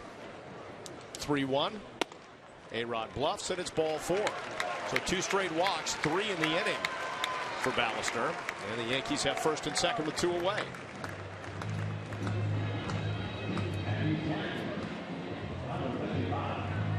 It's not a great ratio, huh, Bob? Boy, 21 balls, 15 strikes. Last inning he came in, a single, a double, a walk. Then he got Jeter to ground out. In this inning, a walk, caught stealing, ground ball to second, and 2 straight walks. So here's Russell Martin with 2 outs. Martin with a walk, a ground ball back to the pitcher. And Ballister not even close, and it's Martin having to duck and hide. Well, he's starting to see the same location that he's missing, up and into a righty, up and away to a lefty, and just leaves a little bit early with his front side and pushes a fastball up and in. Obviously no intent there by Ballister.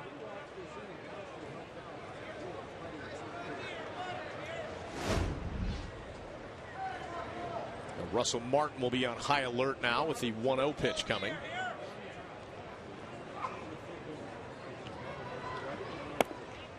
Goes off speed instead, try and mix it up, and misses away. 2-0. Yeah, Vila behind the plate trying to get him back on track, calling a slider and a pretty good pitch that missed down and away. Sometimes catchers will call an off-speed pitch after a fastball misses, trying to slow down their mechanics, get him back in the strike zone. And another fastball and foul to the right side and into the seats. Over at first, Mark Teixeira's out of the game, and Brandon Laird is in as a pinch runner.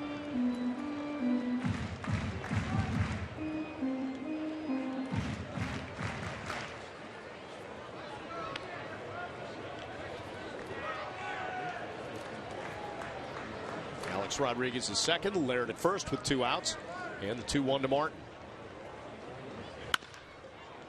Another fastball to short, Santiago the short way, and that will do it. As once again, Ballister gets himself into a jam and out. Yankees had a chance, but now we head to the top of the 6th, still even at 1.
Hey, Yankees fans, individual game tickets for the 2012 season at Yankee Stadium are on sale now as part of a pre-on sale exclusively for MasterCard cardholders from now through Sunday, March 25th at 10 p.m. To use your MasterCard to purchase tickets, visit Yankees.com/priceless or call Ticketmaster at 877-469-9849.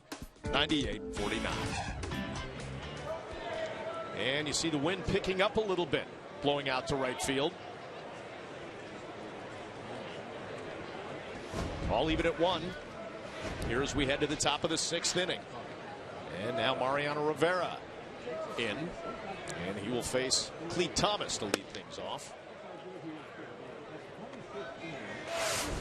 Crowd always energized when Mo comes in here in spring. Gets his work in early.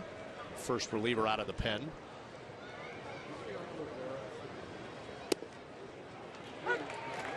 He's been incredibly efficient.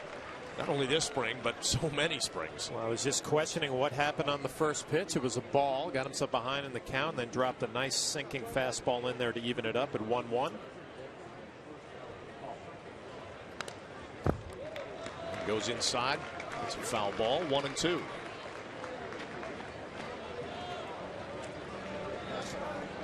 With Mariano now in the game in the 6th inning, Pineda, solid 5 innings of work. I think a common theme, Bob, he starts off a little slow, maybe gets hit a little bit hard, but he always seems to pick it up. Ground ball to second. Over to Leonard, 1 away. You look at Pineda's last 2 innings of work, really got in a nice rhythm. I think the coaching staff, Joe Girardi, has to be very pleased. You know, it's interesting because you worked his last outing as well and saw that he got better as the innings went on, and now they've got to figure out a way to sort of tap into that and say, how can you do that right coming out of the bullpen into the game? Yeah, and that's Larry Rothschild's job, the pitching coach. You know, you're going to change up maybe his pregame routine a little bit and see if he throws more in the bullpen, but that, you know, that's for another day. I think the Yankees still trying to figure him out. And one guy they don't have to figure out, Mariano Rivera, who again misses on a first pitch strike, which has been unusual this spring.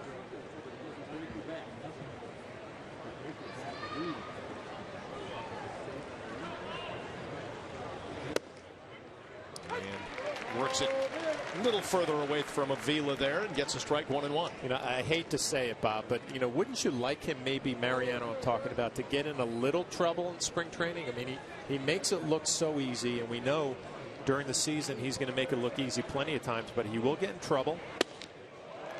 I would say yes if he had to learn to work out of a jam, but he's worked out of so many in his career. It's like not a big deal. You don't worry about him. Yeah, I guess the biggest concern, getting the arm strength up, the amount of pitches that he wants to throw. Even if he doesn't throw them during this inning, he'll go to the pen and get a few more reps. 1-2 to Avila.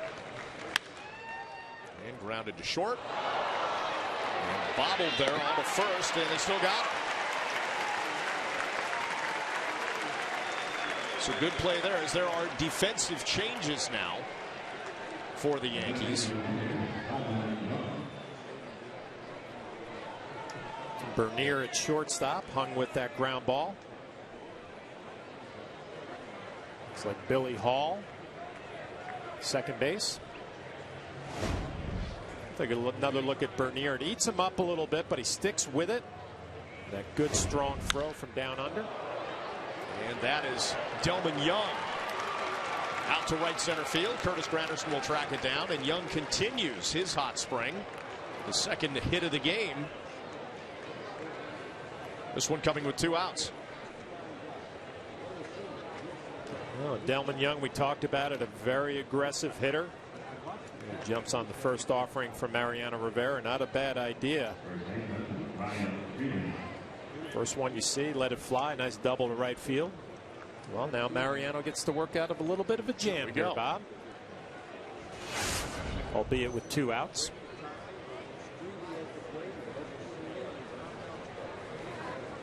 And he'll face Ryan Strebe. Was a single. And a pop to second base.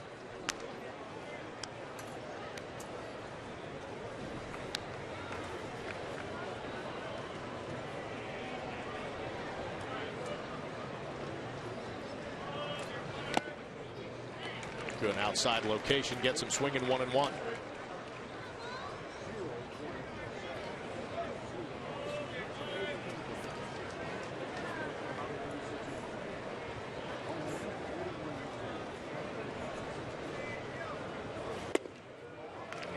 strike, strike two.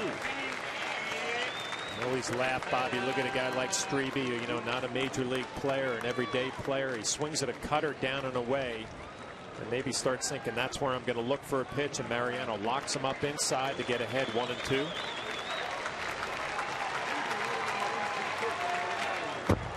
And missing way away, and that will allow Delman Young to move over to third base.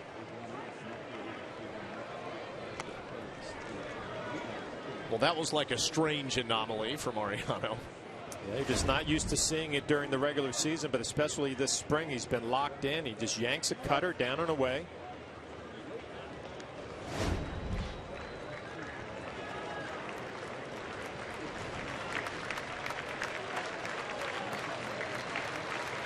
And the 2-2, and Strebe chops it and stays alive. Strebe's got to be questioning right now, where do I look for this baseball? A couple of cutters down and away, then he runs them in on my hands. Did a nice job fighting that off. But that's the beauty of Mariano Rivera. Even if you know what pitch he's throwing, you don't know what the location's going to be.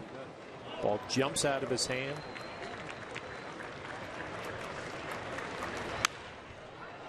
And Strebe just pops one up. Mo tracking it, but Bernier called off. It's Bill Hall finally making the catch.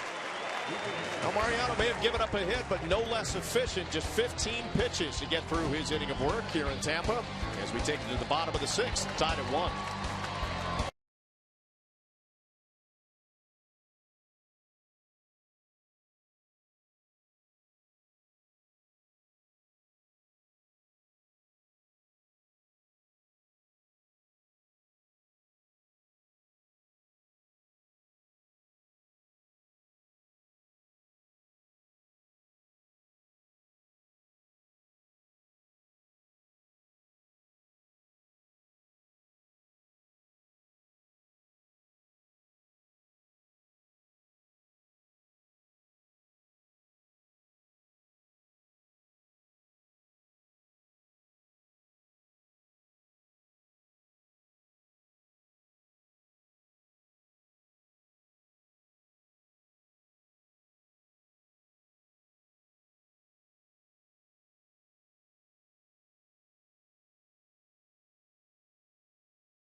And first pitch here to Andrew Jones, bottom of the sixth, and a tie ball game is up high from Colin Ballister. We've seen a lot of that. Ballister coming on in relief in the fourth inning.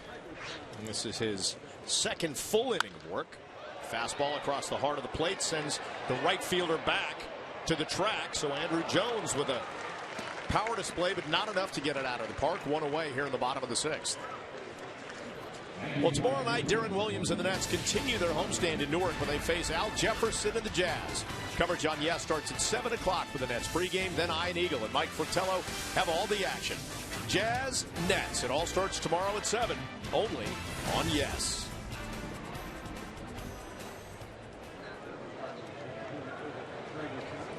And that will bring up Eduardo Nunez. Nunez has had a good afternoon so far after striking out looking in the second. Double in the fourth. That continues a hot spring. Came into this game hitting .350 so far in Grapefruit League action.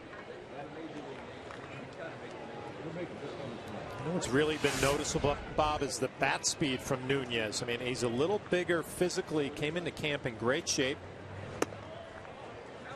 You really see the ball jumping off his bat a little bit better than it did last year.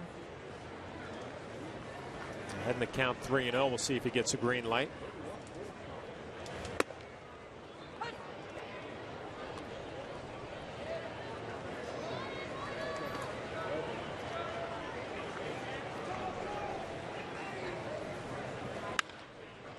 Nunez.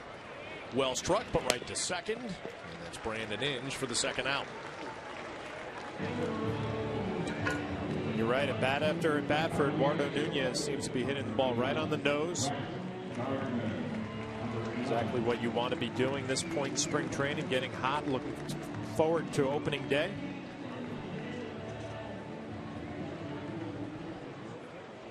And here's Brett Gardner, and here's a guy that would like to get his bat hot at the right time as you head towards the regular season. Grounded back to the pitcher and walked so far in this ball game.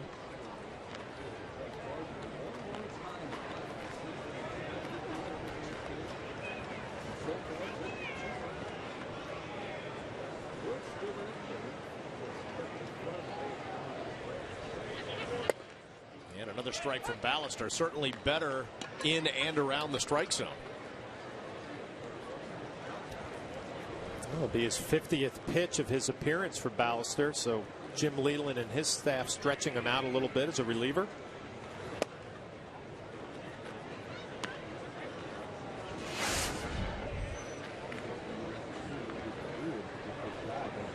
There's the spring we talked about so far for Gardner, a guy who'd like to get more reps and more hits as the regular season approaches, and a swing and a miss there. And a 1-2-3 inning from Ballister against the Yankees. We'll take it to the top of the seventh, still tied 1-1 between the Yanks and Tigers.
Around the Tampa area or want to come down here, you can join Tino Martinez and Curtis Granderson at 717 South Restaurant in the Soho district of Tampa tomorrow night. It starts at 7:30. Tino and Curtis serving as celebrity hosts at the restaurant. They're going to mingle with diners and raise money for their favorite charities. That would be the Grand Kids Foundation for Curtis and Kids Charities of Tampa Bay for Tino. There's no cover charge, but dinner reservations are suggested. You can call 813-250-1661 or visit 717south.com for more information. The Ford scoreboard shows us even at 1 here as we go to the top of the seventh. And Brandon Inge, first pitch swinging on Rafael Soriano. And a fly ball out to right, one away. Sounds like a good night right there. Tino Martinez, Curtis Granderson. Couldn't have two finer gentlemen hosting an event. And if they're mingling with the diners, wow, means they're going to be hitting up all the tables, spending some time, autographs, pictures.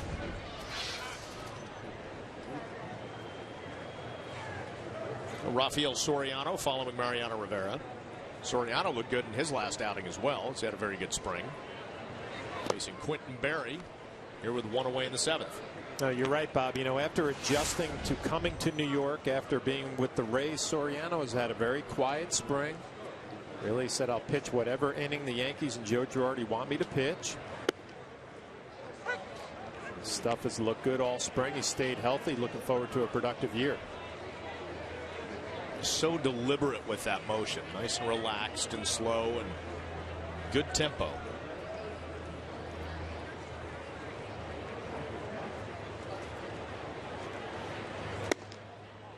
Missing away on 1-1. You know, Bob, I think that second year with the Yankees is so much easier, and obviously a big free agent addition last year.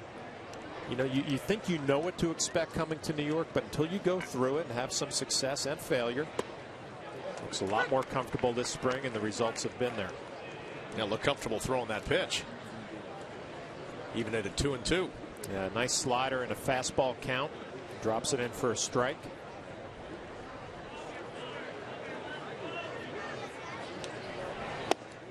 Fastball outside corner, got him, 2 away. You can't do it much better than that if you're Rafael Soriano. A slider 2-1 for a strike to make it 2-2, and then a fastball perfectly located down and away. You watch Russell Martin receive that ball. You don't even have to move your glove. He gets the call. And that'll bring up the third baseman, Danny Worth. A walk in the third. He scored on Ramon Santiago's triple. That's the only run for the Tigers. And then he struck out swinging in the fifth. Fouls that one away.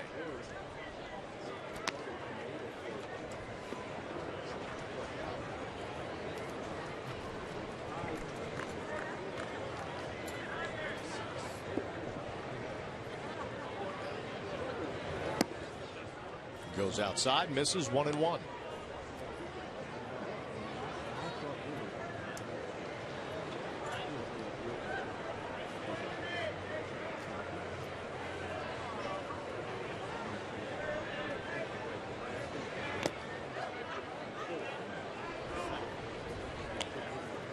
Thinking about Russell Martin back there, Bob, coming back from that groin injury. He had an extended appearance his first outing back, and now here in the 7th inning, catching Soriano, which he doesn't have to do. Obviously, they have a history from last year, but still in there.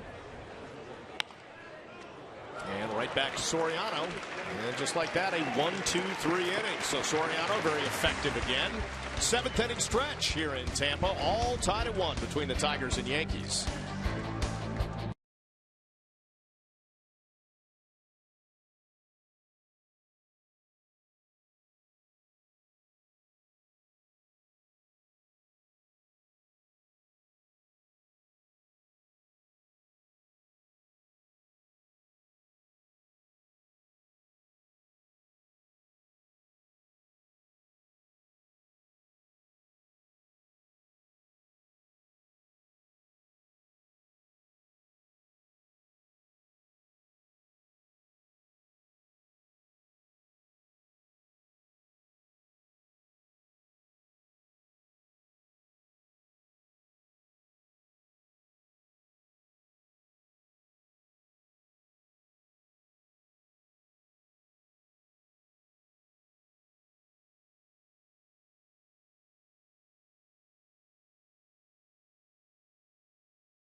Coming season with the Yankees 2012 Pride, Power, and Pinstripes. Join the Yes crew in Tampa as they examine the key storylines and challenges for the upcoming campaign.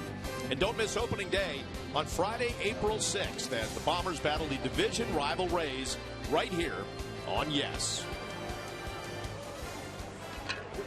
As we enjoy baseball here in Tampa now in a 1-1 game on the Ford scoreboard between the Tigers and Yankees. Bottom of the 7th. It'll be Doug Bernier leading things off. Curtis Granderson will follow, and then Bill Hall. Defensive changes for the Yankees. Bernier taking over for Derek Jeter. This is Brian Villarreal. Spent most of last year with the Toledo Mud Hens at AAA.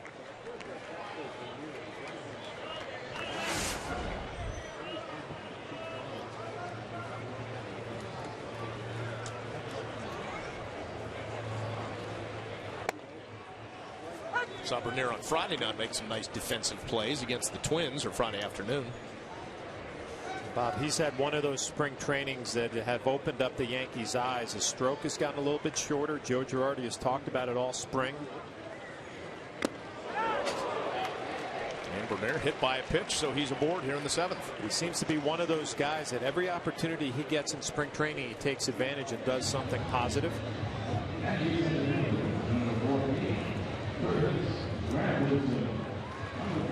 And now Curtis Granderson 0 for 2 in this game. Strikeout, line ball to first, and then a walk back in the 5th.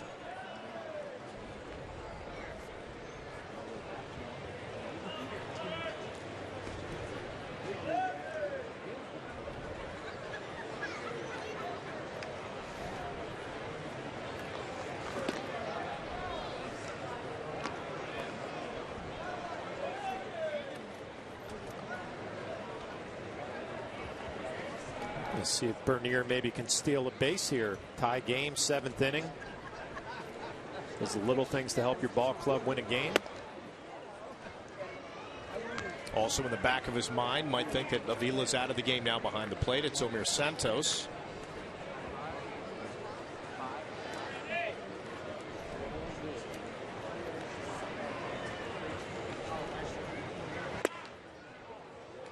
And Villarreal misses away 2-0. It's a different spring training for different levels of player. Curtis Granderson trying to get your work in, keeping your swing where you want it to be. A guy like Bernier off first base. Every opportunity I get, I have to open up somebody's eyes. That might be stealing a bag, making a good play on D. And Bernier's on the move. And Santos to throw, but it's high, and Bernier has himself a stolen base.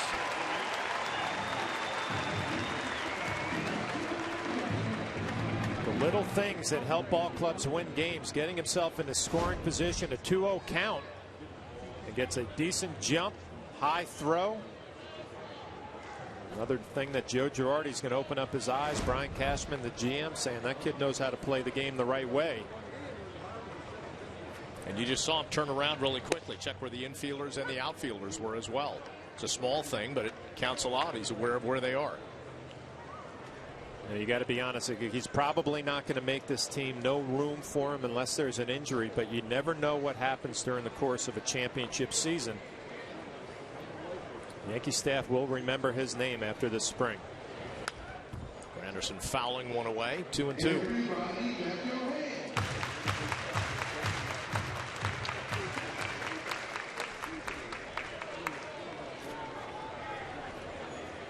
And you talk about working on things in spring training. This is one of those situations. Tie ball game, 7th inning.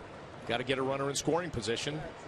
So you go for the stolen base, and now Granderson trying to cash in. And fouling it straight away again. You know, cash in or at least maybe advance Bernier to third on a ground ball. Obviously with 2 strikes, 2-2 count. Curtis trying to battle right here. But even if you can have a productive at bat. Bobby Thompson, third base coach, looking on.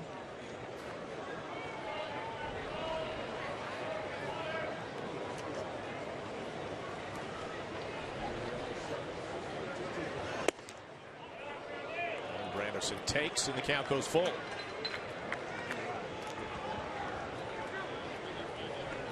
Villarreal is a hard thrower. You can hear the pop of the mitt. Well, Villarreal also got a little movement on that fastball. We saw the numbers at AAA, an ERA over 5. Hard to imagine with that kind of movement and a power fastball. Granderson on 3-2, fouls it off the mask of Santos. Stays alive. You can tell he's proud of his fastball, too. Just keeps coming right at Curtis Granderson.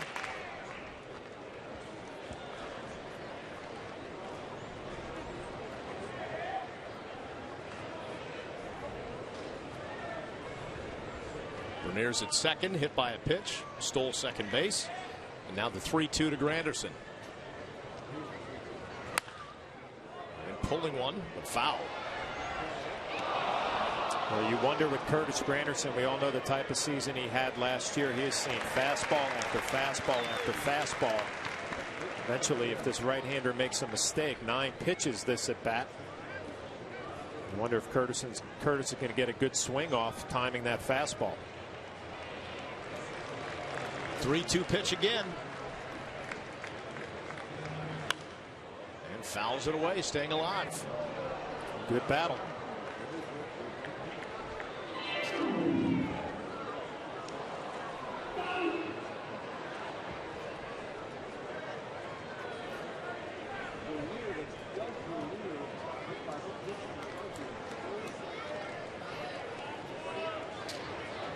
That foul ball not taking the hop they had hoped to get back onto the field. 3-2. And Granderson draws the walk. So a good battle, 10 pitches, and finally wins that battle with a walk, and it's first and second with nobody out. It's a nice at bat, nice way to end your day if you're Curtis Granderson. Fastball after fastball, you work yourself a walk. You see him give way to Dwayne Wise there, the pinch runner. Wise coming up with a game-winning hit in yesterday's ball game against the Tigers.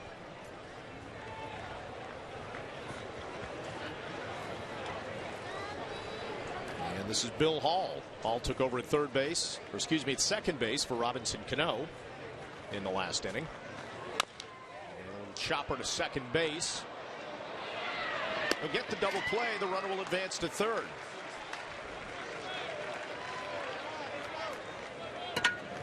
Well, with all the movement on the fastball from this right-hander Villarreal, it'd be a tougher at bat for a righty than it would have been for Curtis Granderson, the lefty, because that fastball's running in on your hands. Just what the doctor ordered, a little 4-6-3 double play. Now he's got the opportunity to work out of a tough inning. Amazing how a double play can change the complexion of an inning. He had first and second, nobody out, and now 2 outs with a man on third and Alex Rodriguez. All tied at 1 here, bottom of the 7th. Villarreal first pitch misses, 1-0.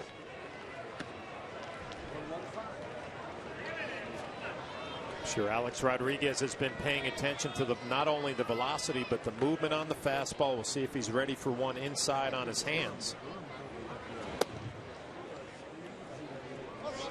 And missing again, 2-0.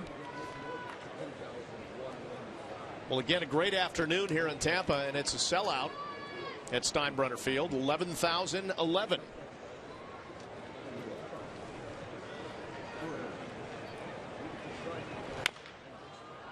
The 2-0 pitch fouled into the Tigers' far end of the dugout.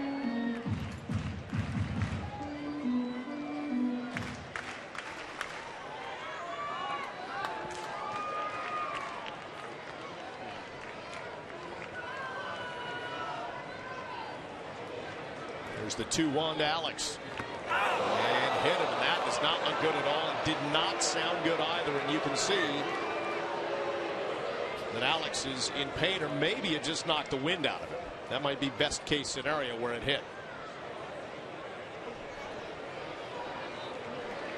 They will immediately take him out of the game.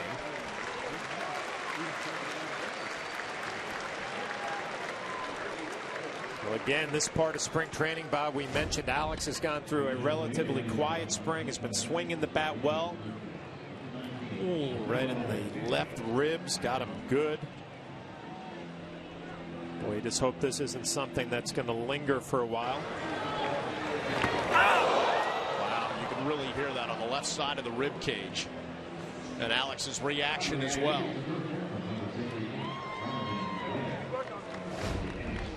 Good news is he bounced up pretty quickly. They want to go take a look at that, get some ice on it, no doubt about it. Make sure that Alex is okay, so Ramiro Pena will take over at first. I hope that that doesn't linger for a while for Alex. Every time you swing a bat, obviously you use your core and be some strain on your ribs. Hopefully he'll be okay.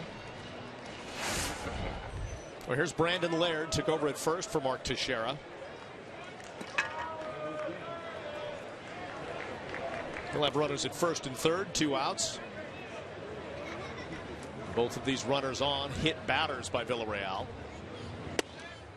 And Laird looks at ball 1. He has not thrown one breaking ball this whole inning. It's been all fastballs and power fastballs with some good movement.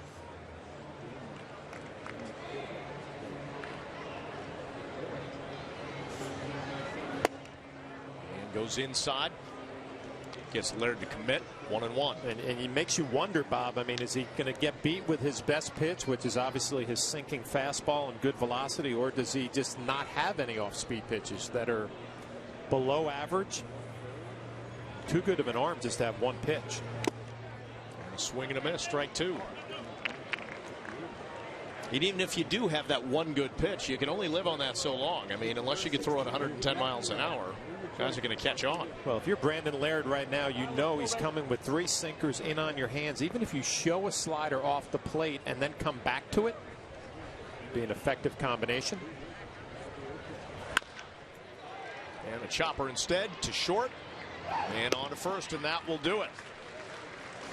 So the Yankees trying to get something going with a couple of more. Don't. We head to the 8th, all tied at 1.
Yankees are under the lights as they host the division rival Blue Jays here at Steinbrenner Field. Coverage on Yes starts at 7 o'clock as John Flaherty and I are back in the booth to bring you the call. Blue Jays Yankees, it all starts Tuesday at 7 only on Yes. Looking forward to that little night game on Tuesday. Today we have a beautiful afternoon, and it's great news for the Yankees that they have David Robertson back in the bullpen and ready to go back in game action. Flash. Well, a 2011 All-Star, and Yankees looking forward to the first appearance here of David Robertson since that foot injury. Obviously probably going to be a little rust. Going to work it out here in the 8th inning. Well, we know when we did the game Friday, he threw a live bullpen session that day. We're hoping that knocked off some of the rust. He didn't feel that great, he said, at the start, but then that changed. He felt a little better about the last 2 or 3 hitters that he faced. So here he goes. Starting things off here in the top half of the 8th inning against Michael Rocket. Well, you have to be honest, just seeing him out on the mound in spring training is good news. The Yankees were very concerned when he first injured himself.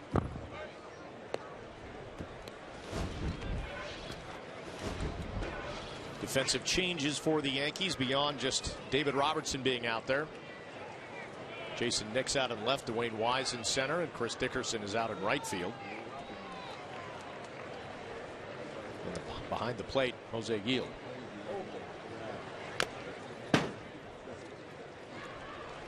Obviously, when a pitcher has any sort of an injury, an arm injury or a leg injury, you always pay attention to the mechanics. Does his motion look the same as it did before the injury? Is he compensating for anything to protect the injury? Larry Rothschild, the pitching coach, I'm sure all over it. Looked pretty good to me the last couple of pitches. A breaking ball in the dirt evens a count at 2-2. The only thing that looks a little different, wearing those stirrups this year. David Robertson, a little old time, old school. There it is. Good look at it.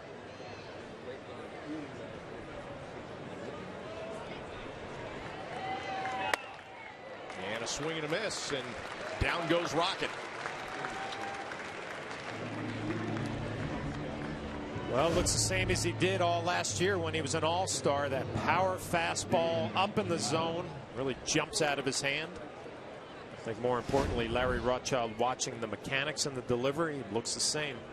It's good news for the Yankees. And that'll bring up Dixon Machado. Took over at short for Ramon Santiago. And fouled away. Now, you mentioned the stirrups.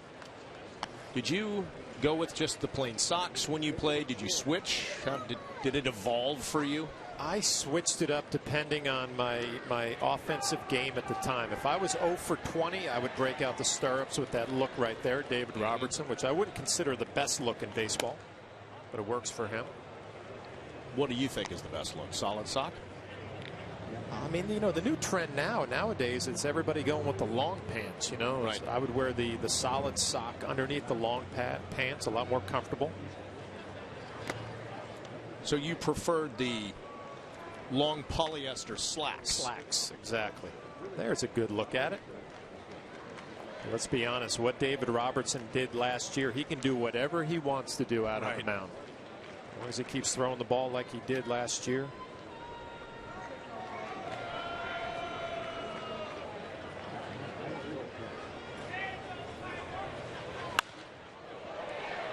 Well struck out in right field. That'll be at least one. As Chris Dickerson is over, and it is a one-out single. A nice job by Machado getting on top of a high David Robertson fastball. Oh, wow. What about high socks? Well, that's you showing some sock. So you switched. You did evolve. I did. I changed it up depending on how my offensive game felt. That's a bad setup right there. Look at him closed off on the front side. We didn't ask you to pick apart your batting stance and your approach. That's what players do, though. When they see themselves on video, you just think back to what I was doing right or wrong at the time.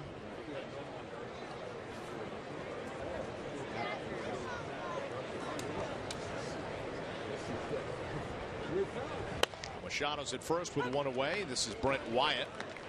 Now, I grew up in an era like Little League. We used to cut the stirrup, put the elastic, sew the elastic on, sure, color the elastic, and then wear them up really high. That was high school for me, definitely.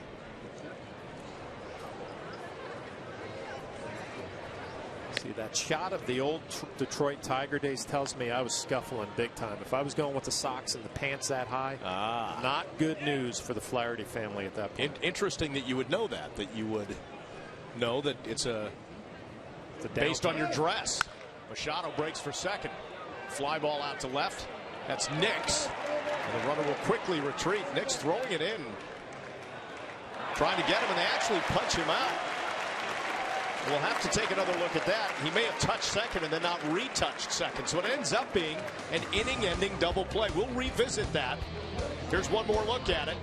Machado to second. He did round the bag and did not touch the bag. That is a base-running blunder. We go to the bottom of the 8th, tied at 1.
Pineda this afternoon here in Tampa, and he did not disappoint. Got himself a double play ball in the second inning, a nice 1-6-3. And then he got stronger as the afternoon went on. You're going to see a couple of strikeouts here. Good fastball, slider down and away, and another fastball dotted on the outside corner. 4 strikeouts on the afternoon, and a good job by Michael Pineda. Pineda, 5 innings of 5 hit ball. He threw 87 pitches. Jeter accounting for the lone run for the Yankees. A leadoff home run in the bottom of the first. And for the Tigers, a Ramon Santiago triple knocked in a run. So we're all even at 1 on the game summary presented by Lincoln. As we take things to the bottom half of the 8th inning. And again, we mentioned a lot of changes for the Yankees over the course of the last inning and a half. This is the catcher, Jose Gil, took over for Russell Martin. The new pitcher for the Tigers, Luis Marte. There's four games last season for him, 2.45 ERA.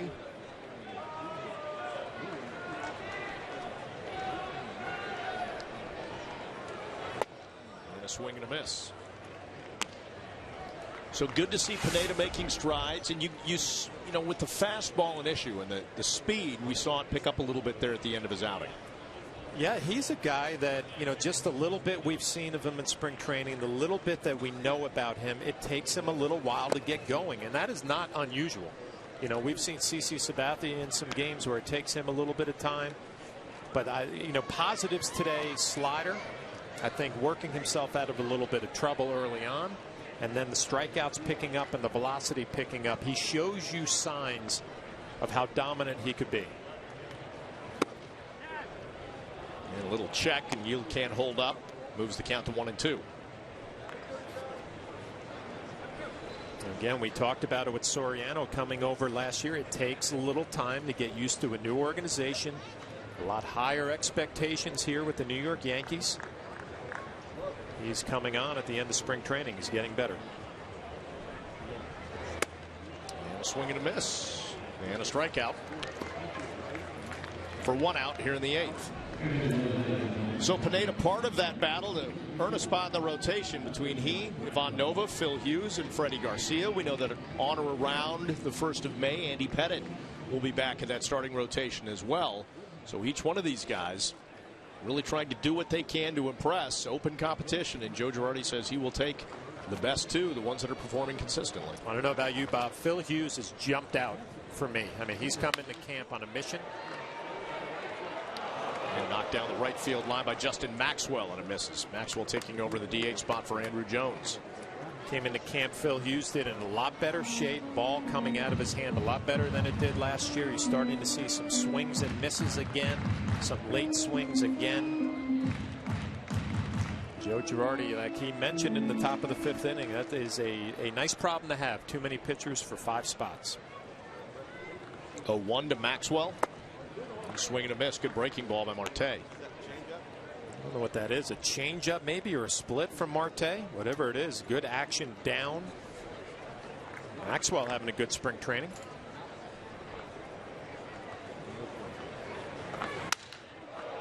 And slices one up the middle, but to the second baseman. And on to first. That's Loy on to Leonardton, excuse me, at first, 2 away.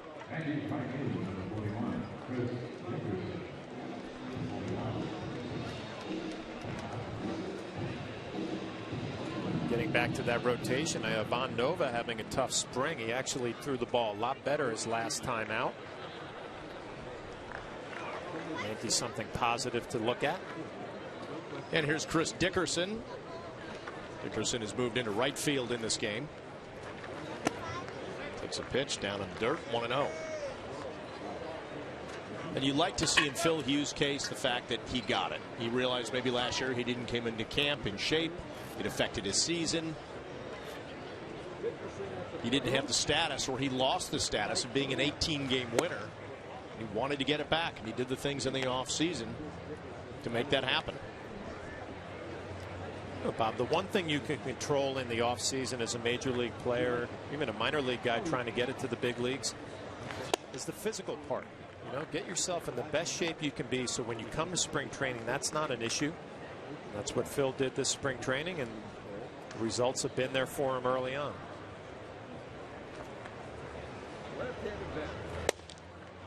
Marte in with a strike.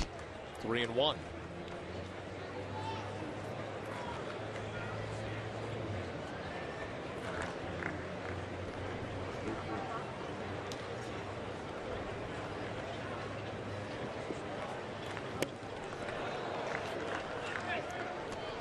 And take something off. Full count. But whatever that pitch is, a split or a changeup, he obviously has a lot of confidence. 3-1 through a real good pitch, Dickerson.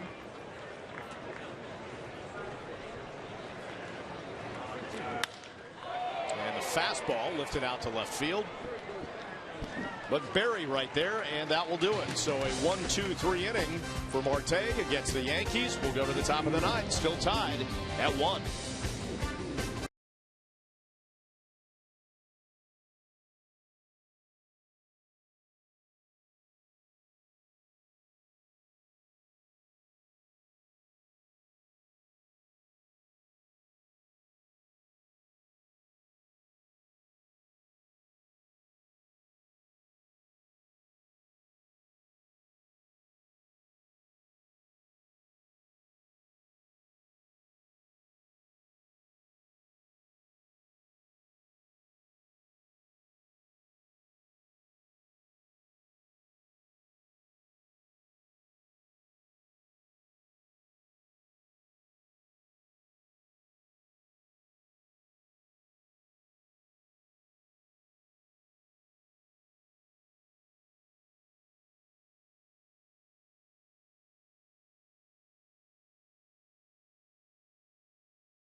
On Yes is brought to you in part by the Really Big Sales Event. Real deals, big inventory now at your Honda dealer. By Wendy's. Try Wendy's Premium Fish Fillet Sandwich made with only 100% North Pacific cod. And by BMW, the ultimate driving machine. The wind is kicked up here in Tampa. Has not had much of an impact on the game, however. Pitching has ruled the day. A 1-1 tie here as we head to the top of the ninth. Manny Del Carmen out of the bullpen for the Yankees, and he starts things off by facing the backup catcher Omir Santos.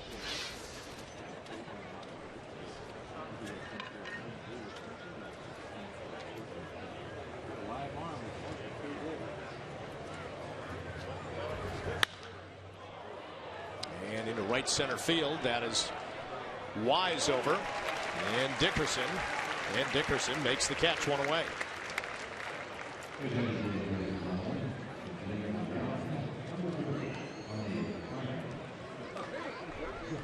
Del Carmen on the hill, the former Boston Red Sox pitcher, adding depth, veteran depth for the Yankees here in terms of being available in the minors if and when he's called. Battled some injuries recently, but you're right, Bob. Probably not going to make this team out of spring training. You go down, get your game moving in the right direction. You never know when the Yankees are going to need some help in the pen. This is Tony Plagman, pinch hitting for the DH today. Delman Young. Young had a nice afternoon, a single and a double. You know, Bob, talking about that bullpen for the Yankees, though, good news. David Robertson, a nice clean inning. Look like he's on his way. Get a couple innings under his belt and look forward to opening day. Good pitch, swing and a miss. 0-2.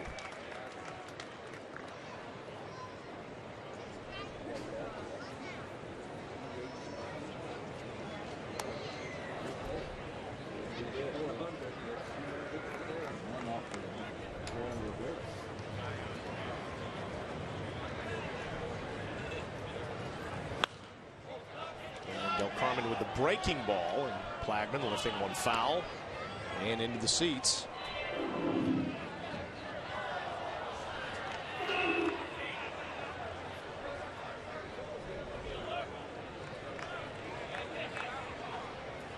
One, two, three, four, five baseballs up in the net behind the plate today.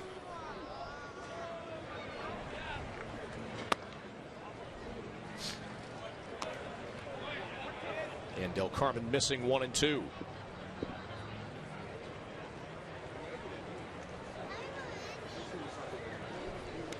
Out of the pen yesterday in a win over the Tigers. Rule 5 pick Cesar Cabral had a nice inning, ended up recording the save, so he'd like to be a lefty possibility out of that pen, though Clay Rapata has pitched very well, put himself in the running for that.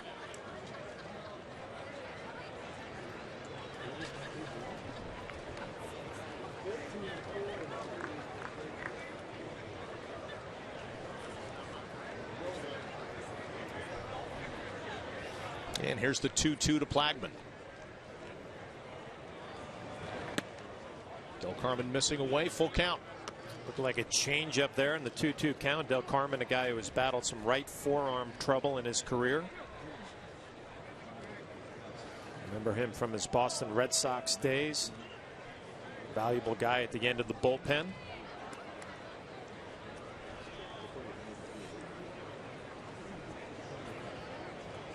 And the 3-2.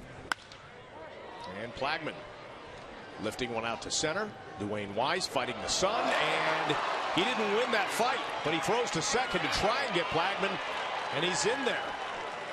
Boy, problems with the sun there for Dwayne Wise in center, and the runner able to get to second. Well, we saw Chris Dickerson and Wise talking about the sun after Dickerson made his play in right field, and obviously the flight of that baseball, the sun was a big-time issue. The glasses are on, trying to shade the sun with his glove also, right off of the bottom of the glove.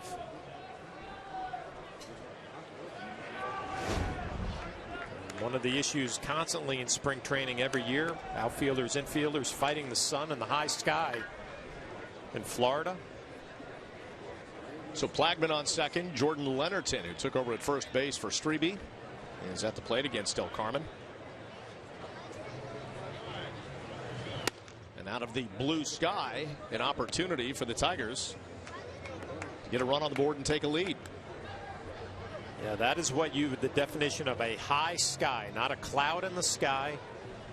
Those baseballs go up in that sky, they look like golf balls. And fouled away. And you don't realize it, but there is an art to playing the sun that way. The angle of your body, where to hold your mitt. Do you use your throwing hand maybe in some cases? There are little ways to shade the sun, and Wise just not able to do it. Well, you know, Wise has eliminated one of the excuses. He was wearing the sunglasses, so obviously he was prepared. But, you know, there are some outfielders and infielders who get embarrassed in spring training because of the high sky and the sun. It is not an easy thing to do in spring training.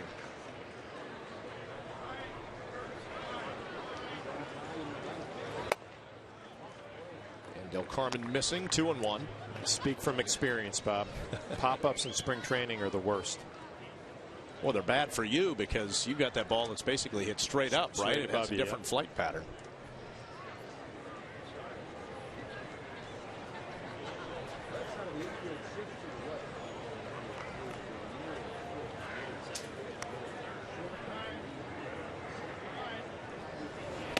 So you're not interested in me hitting you some fungos after the game out there? That's when I retired. That was one of the last things I wanted to do, was see a pop up again, and it just brings back bad memories. You know, people watch that and say, oh, it's a routine fly ball. Not in Florida during a spring training game. It's not.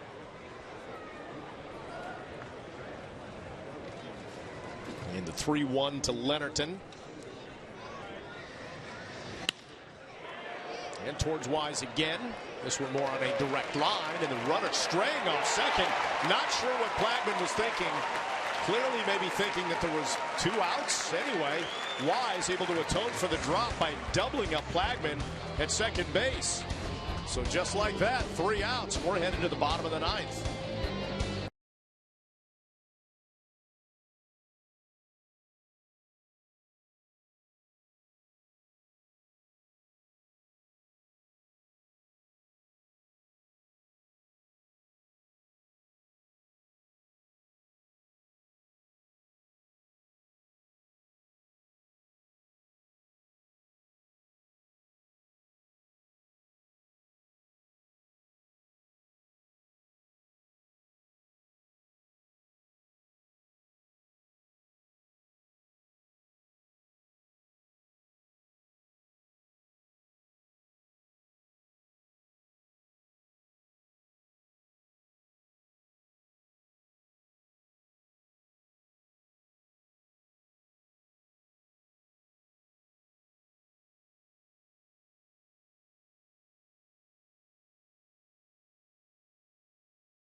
Bottom of the ninth, tied at 1. The Yankees getting their run on the play of the game presented by Delta. You have to go all the way back to the bottom of the first inning. Derek Jeter leading off for the Yankees. It's his first home run of the spring for the right field seats, and that was your Delta play of the game. And that set it up. Just 2 baseballs have allowed each team to score a run. All tied at 1. Tigers with 8 hits, Yankees with 5 as we head to the bottom of the ninth. You know, getting back to the sunglass story with a new pitcher, Luke Putkonen for the Tigers. Bad news for Dwayne Wise there with the sunglasses on, but if you go back to the injury we showed you about Miguel Cabrera, he said that in the wake of that he was actually helped by wearing sunglasses. It's not something he used to wear in the field, but his buddy Ramon Santiago on the team said, yeah, why don't you try it? You can see better. He wore them and it actually saved him. I mean, he did suffer that orbital fracture of his right eye, but it could have been a lot worse, and even the team doctor said that. Ironically, he had the sunglasses on and it helped him. That moment brought to you by Paul Harvey. And now you know the rest of the story.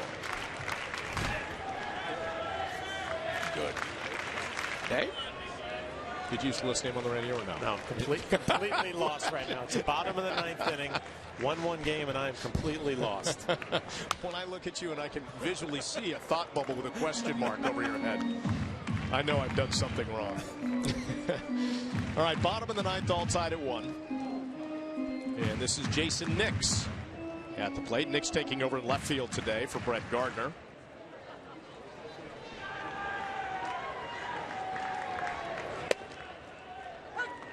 You know who Paul Harvey was. Longtime radio man. Syndicated radio show. He had a story he'd always tell, the rest of the story. And he signed off, good day. You see that thought bubble? You still seeing it? Yeah, it's fizzling out. It actually went on to something else. You lost interest while I was speaking, which happens frequently.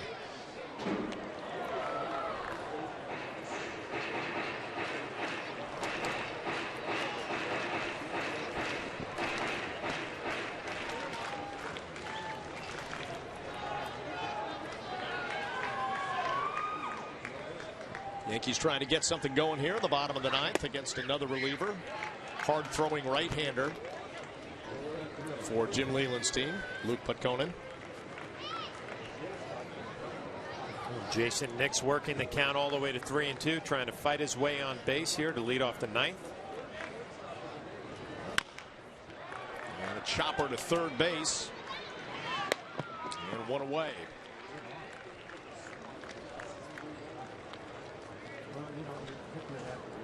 So this is one of those situations, if the Yankees don't score, and having played 10 innings yesterday in Lakeland, will he and Jim Leyland decide to leave it as a tie, which would be the second tie this spring for the Yankees, or will they continue to play? Yeah, to be determined. And Jim Leyland, we talked about it early on, has a split squad going on today. Is the other half of his club playing in Lakeland. And Doug Bernier getting his second at bat. He was hit by a pitch back in the 7th, as was Alex Rodriguez, who immediately left the game, hit by a pitch in the ribs. And they immediately took him off the field to check him out.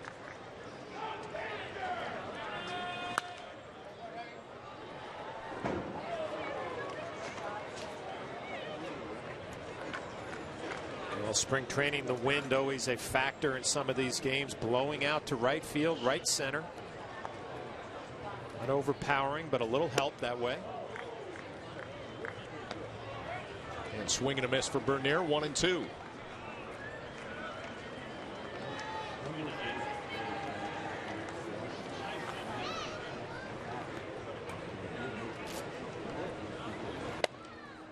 And outside part of the plate, Putkonen got him. So 2 away here in the bottom of the ninth.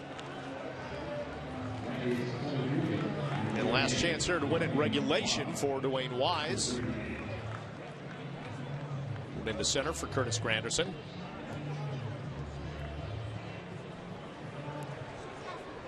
Could be another good spot for him. He came up with what proved to be the game-winning hit yesterday against the Tigers in Lakeland. I mentioned that earlier. So here we go with 2 outs. And a fastball in, strike 1. Obviously, you're told that a lot of hitters don't go up there thinking home run. It's tough not to in this spot with 2 outs, tie game, bottom of the ninth, wind blowing out to right. You're Dwayne Wise, you know what, maybe I get a pitch or get the bat head out on one, get it up in the air to right field, see what happens.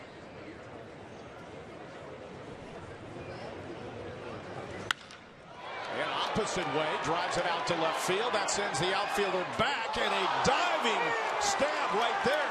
What an amazing catch by Quentin Berry to rob Dwayne Wise of extra bases. A tremendous defensive play with Wise ranging into the gap in left center field and making that catch. Certainly would have put a runner in scoring position and kept the Yankees inning alive, but at the end of regulation now, after that tremendous defensive play, Joe Girardi and Jim Leyland have a decision to make with the game tied at 1.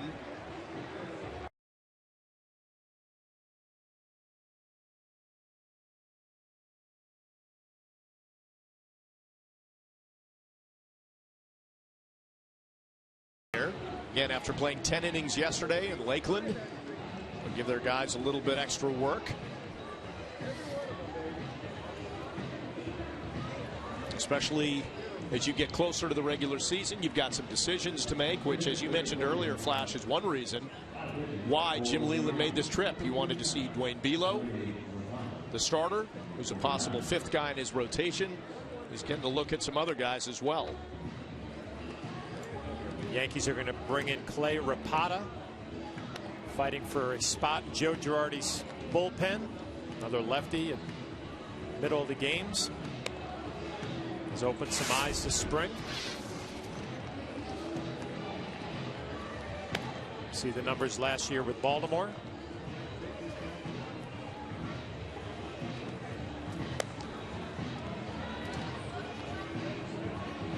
First batter he'll face will be Brandon Loy, who took over at second base for Brandon Inge.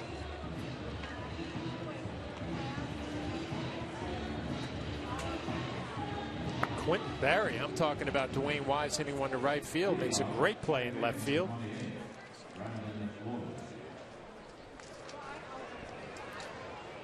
So here's Brandon Loy.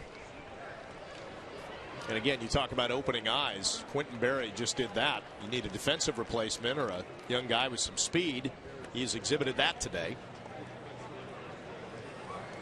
Loy, rookie last year, rookie in single A ball.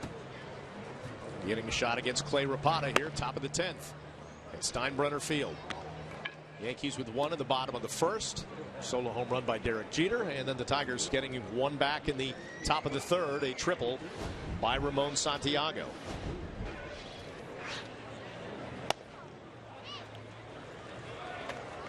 Well, you see Rapata in that delivery, kind of low 3/4 from the left side. Be a tough matchup for a left-handed hitter.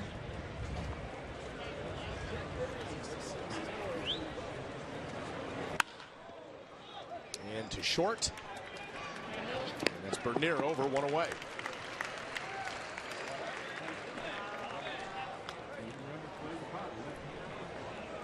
And the man who just made that terrific catch to end the bottom of the 9th, Quentin Berry.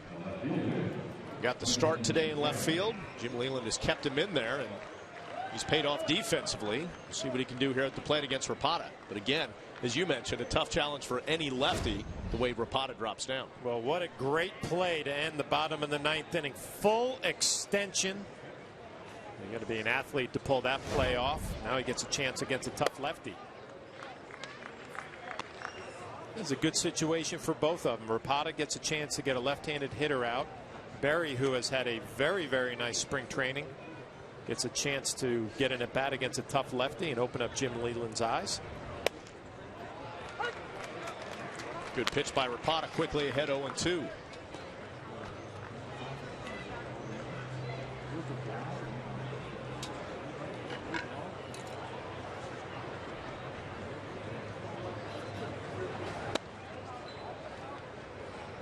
And I know we've talked about this a lot, especially last year in the absence of a second lefty. It's pretty much been Boone Logan, the only lefty for the Yankees. Is it that vital? I mean, the Yankees have always felt like they have right-handers and can get left-handers out. It's not vital. It's a bonus if you can have another lefty. Grounded to the right, and a little hustle by Brandon Laird for the second out. Oh, Bobby, you just think about maybe going to Fenway Park and having to face Adrian Gonzalez or David Ortiz And if Joe Girardi has maybe a situation in the 6th inning where you can go to a guy like Rapata to get a big out to end the inning, and you save Boone Logan for later on, a matchup that he might want. But you're right, the righties that the Yankees have at the end of their pen have no problem with left-handers. That's Soriano, Robertson, and Mariano. But it would be a nice luxury. And here's the third baseman, Danny Worth, 0 for 2 today. And lifted out to left center field. Dwayne Wise will have to try and chase that one down, and he won't. It'll one hop off the low end of the wall, and in fact hop over the wall for a ground rule double. So the Tigers still alive here in the top half of the 10th inning on the double by Worth. Well, Rapata tough on lefties, but righties will get a good look at that fastball, especially when it comes to the inner part of the plate. Out of the reach of Wise, up over the wall.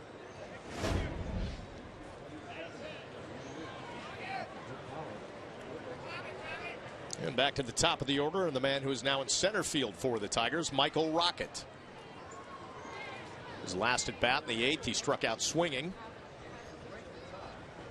And here he is with 2 outs.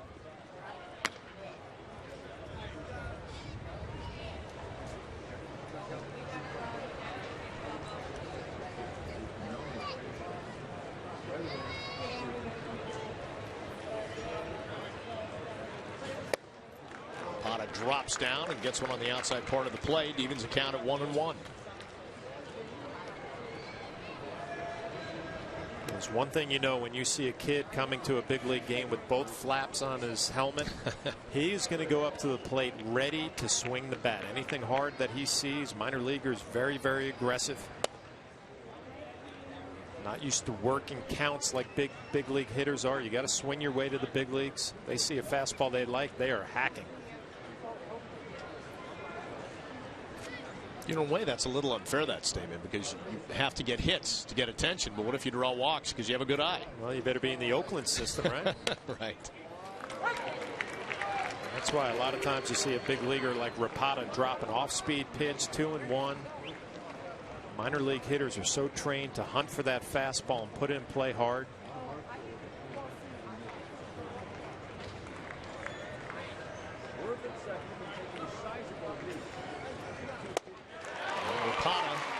Gets Rocket to fizzle out here in the top of the 10th inning. A strikeout to end it. We'll head to the bottom half of the 10th inning. Still tied at 1.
Well, extra baseball for you today here on Yes. Just like the Tigers and Yankees had yesterday in Lakeland, we are in the 10th inning.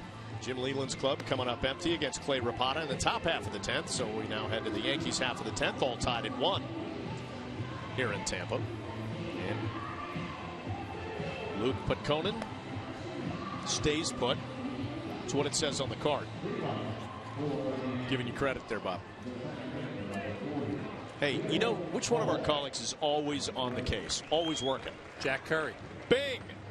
Here's what he said. Plagman last inning on the miscue by Dwayne Wise in the Sun. Yes. Jack texted me and said this. They gave him a hit, right? But he said, for what it's worth, Wise has made one error in 112 career spring training games. That's water cooler talk tomorrow, my friend. Thank you, Jack.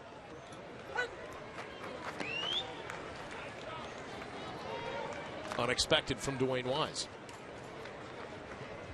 An anomaly, if you will. But expected from Jack Curry. Absolutely. There's Bill Hall starting things off in the bottom of the 10th.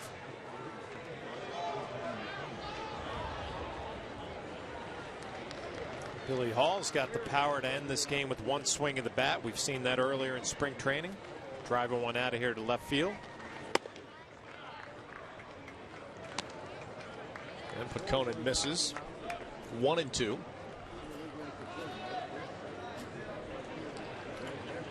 Well, he almost got a chance last inning. Had it not been for Quentin Berry out and left, Dwayne Wise would have been aboard, and Hall would have had a chance to win it then.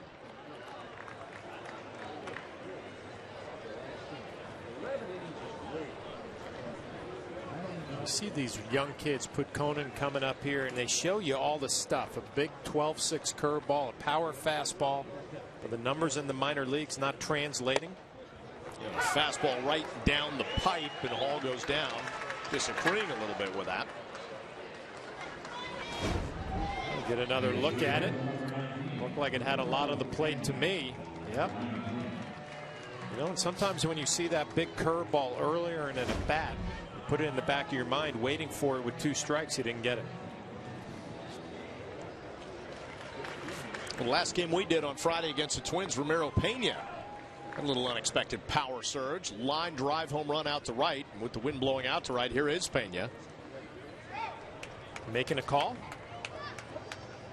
No. I wouldn't be that bold. I'd like to see it, though. Be nice to see.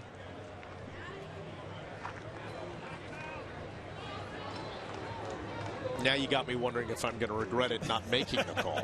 You got to throw it out there. Oh, man. Well, if you think back to his last couple of at-bats, we worked, or you didn't work, I'm sorry, Kenny and I worked the game in Fort Myers. He hit a deep drive to center field right up against the wall. And then came back on Friday with the home run. So you could say he's hot right now, swinging the bat well. Breaking ball, inner half of the plate. Let's put it this way. If you call Ramiro Pena's game-winning home run, that's impressive. You know what? If Putkonen lived on the inside part of the plate, I'd say maybe, but he's been outside, so I'll stay away from it. Need a little mistake down and in to Pena. Ooh, had a chance there, Bob. I'm still not calling it. Ramiro, known as a fine defender, time with the Yankees. Good guy off the bench, but not known for his power.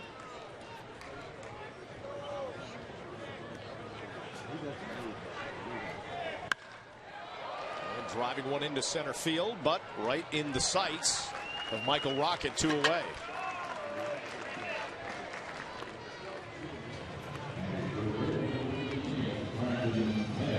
That'll bring up Brandon Laird.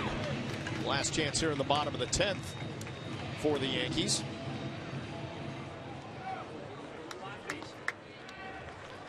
Laird maybe average-wise not having a good spring training. He's hit some balls hard.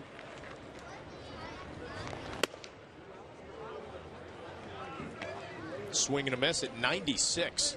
He's got a big arm. 96 on the gun. I mentioned that curveball.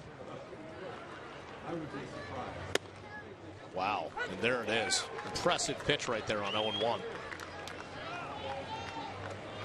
You know, sometimes it takes a little opportunity like this for a kid where the light goes on in his head and says, you know what, I can pitch at this level. Tries to get him to chase up high at 96. Nothing doing. 1-2. Throw a high fastball there. If you come back with a curveball, it might be a good mix, changing some eye levels. And a swing and a miss at 94, and he got it. Jim Leland, a tip of the cap, same with Joe Girardi, and they decide that will do it here after 10 innings of play. Whereas there was a result yesterday between these two in Lakeland, a 4-3 Yankees win. Today, it ends in a 1-1 tie. 9 hits for the Tigers, 5 hits for the Yankees as they wrap this up. Pretty solid starting pitching for the Yankees today. Michael Pineda. Of course, no decision for any of the pitchers out there today. We also saw Mariano Rivera, Rafael Soriano, David Robertson, so good to see them getting some work in. We'll take that will do it from here at George M. Steinbrenner Field in Tampa, Florida. Special thanks to producer Troy Benjamin, coordinating director John Moore, vice president of operations Ed Delaney, our supervising producer Woody Fryman, and the executive producer is Mr. John J. Filippelli. Join us again Tuesday for Yankees baseball as the Bombers take on the Toronto Blue Jays from right here in Tampa. Coverage beginning at 7 o'clock on the Yes Network. Once again, the final score is the Yankees won and the Tigers won in 10. For John Flaherty,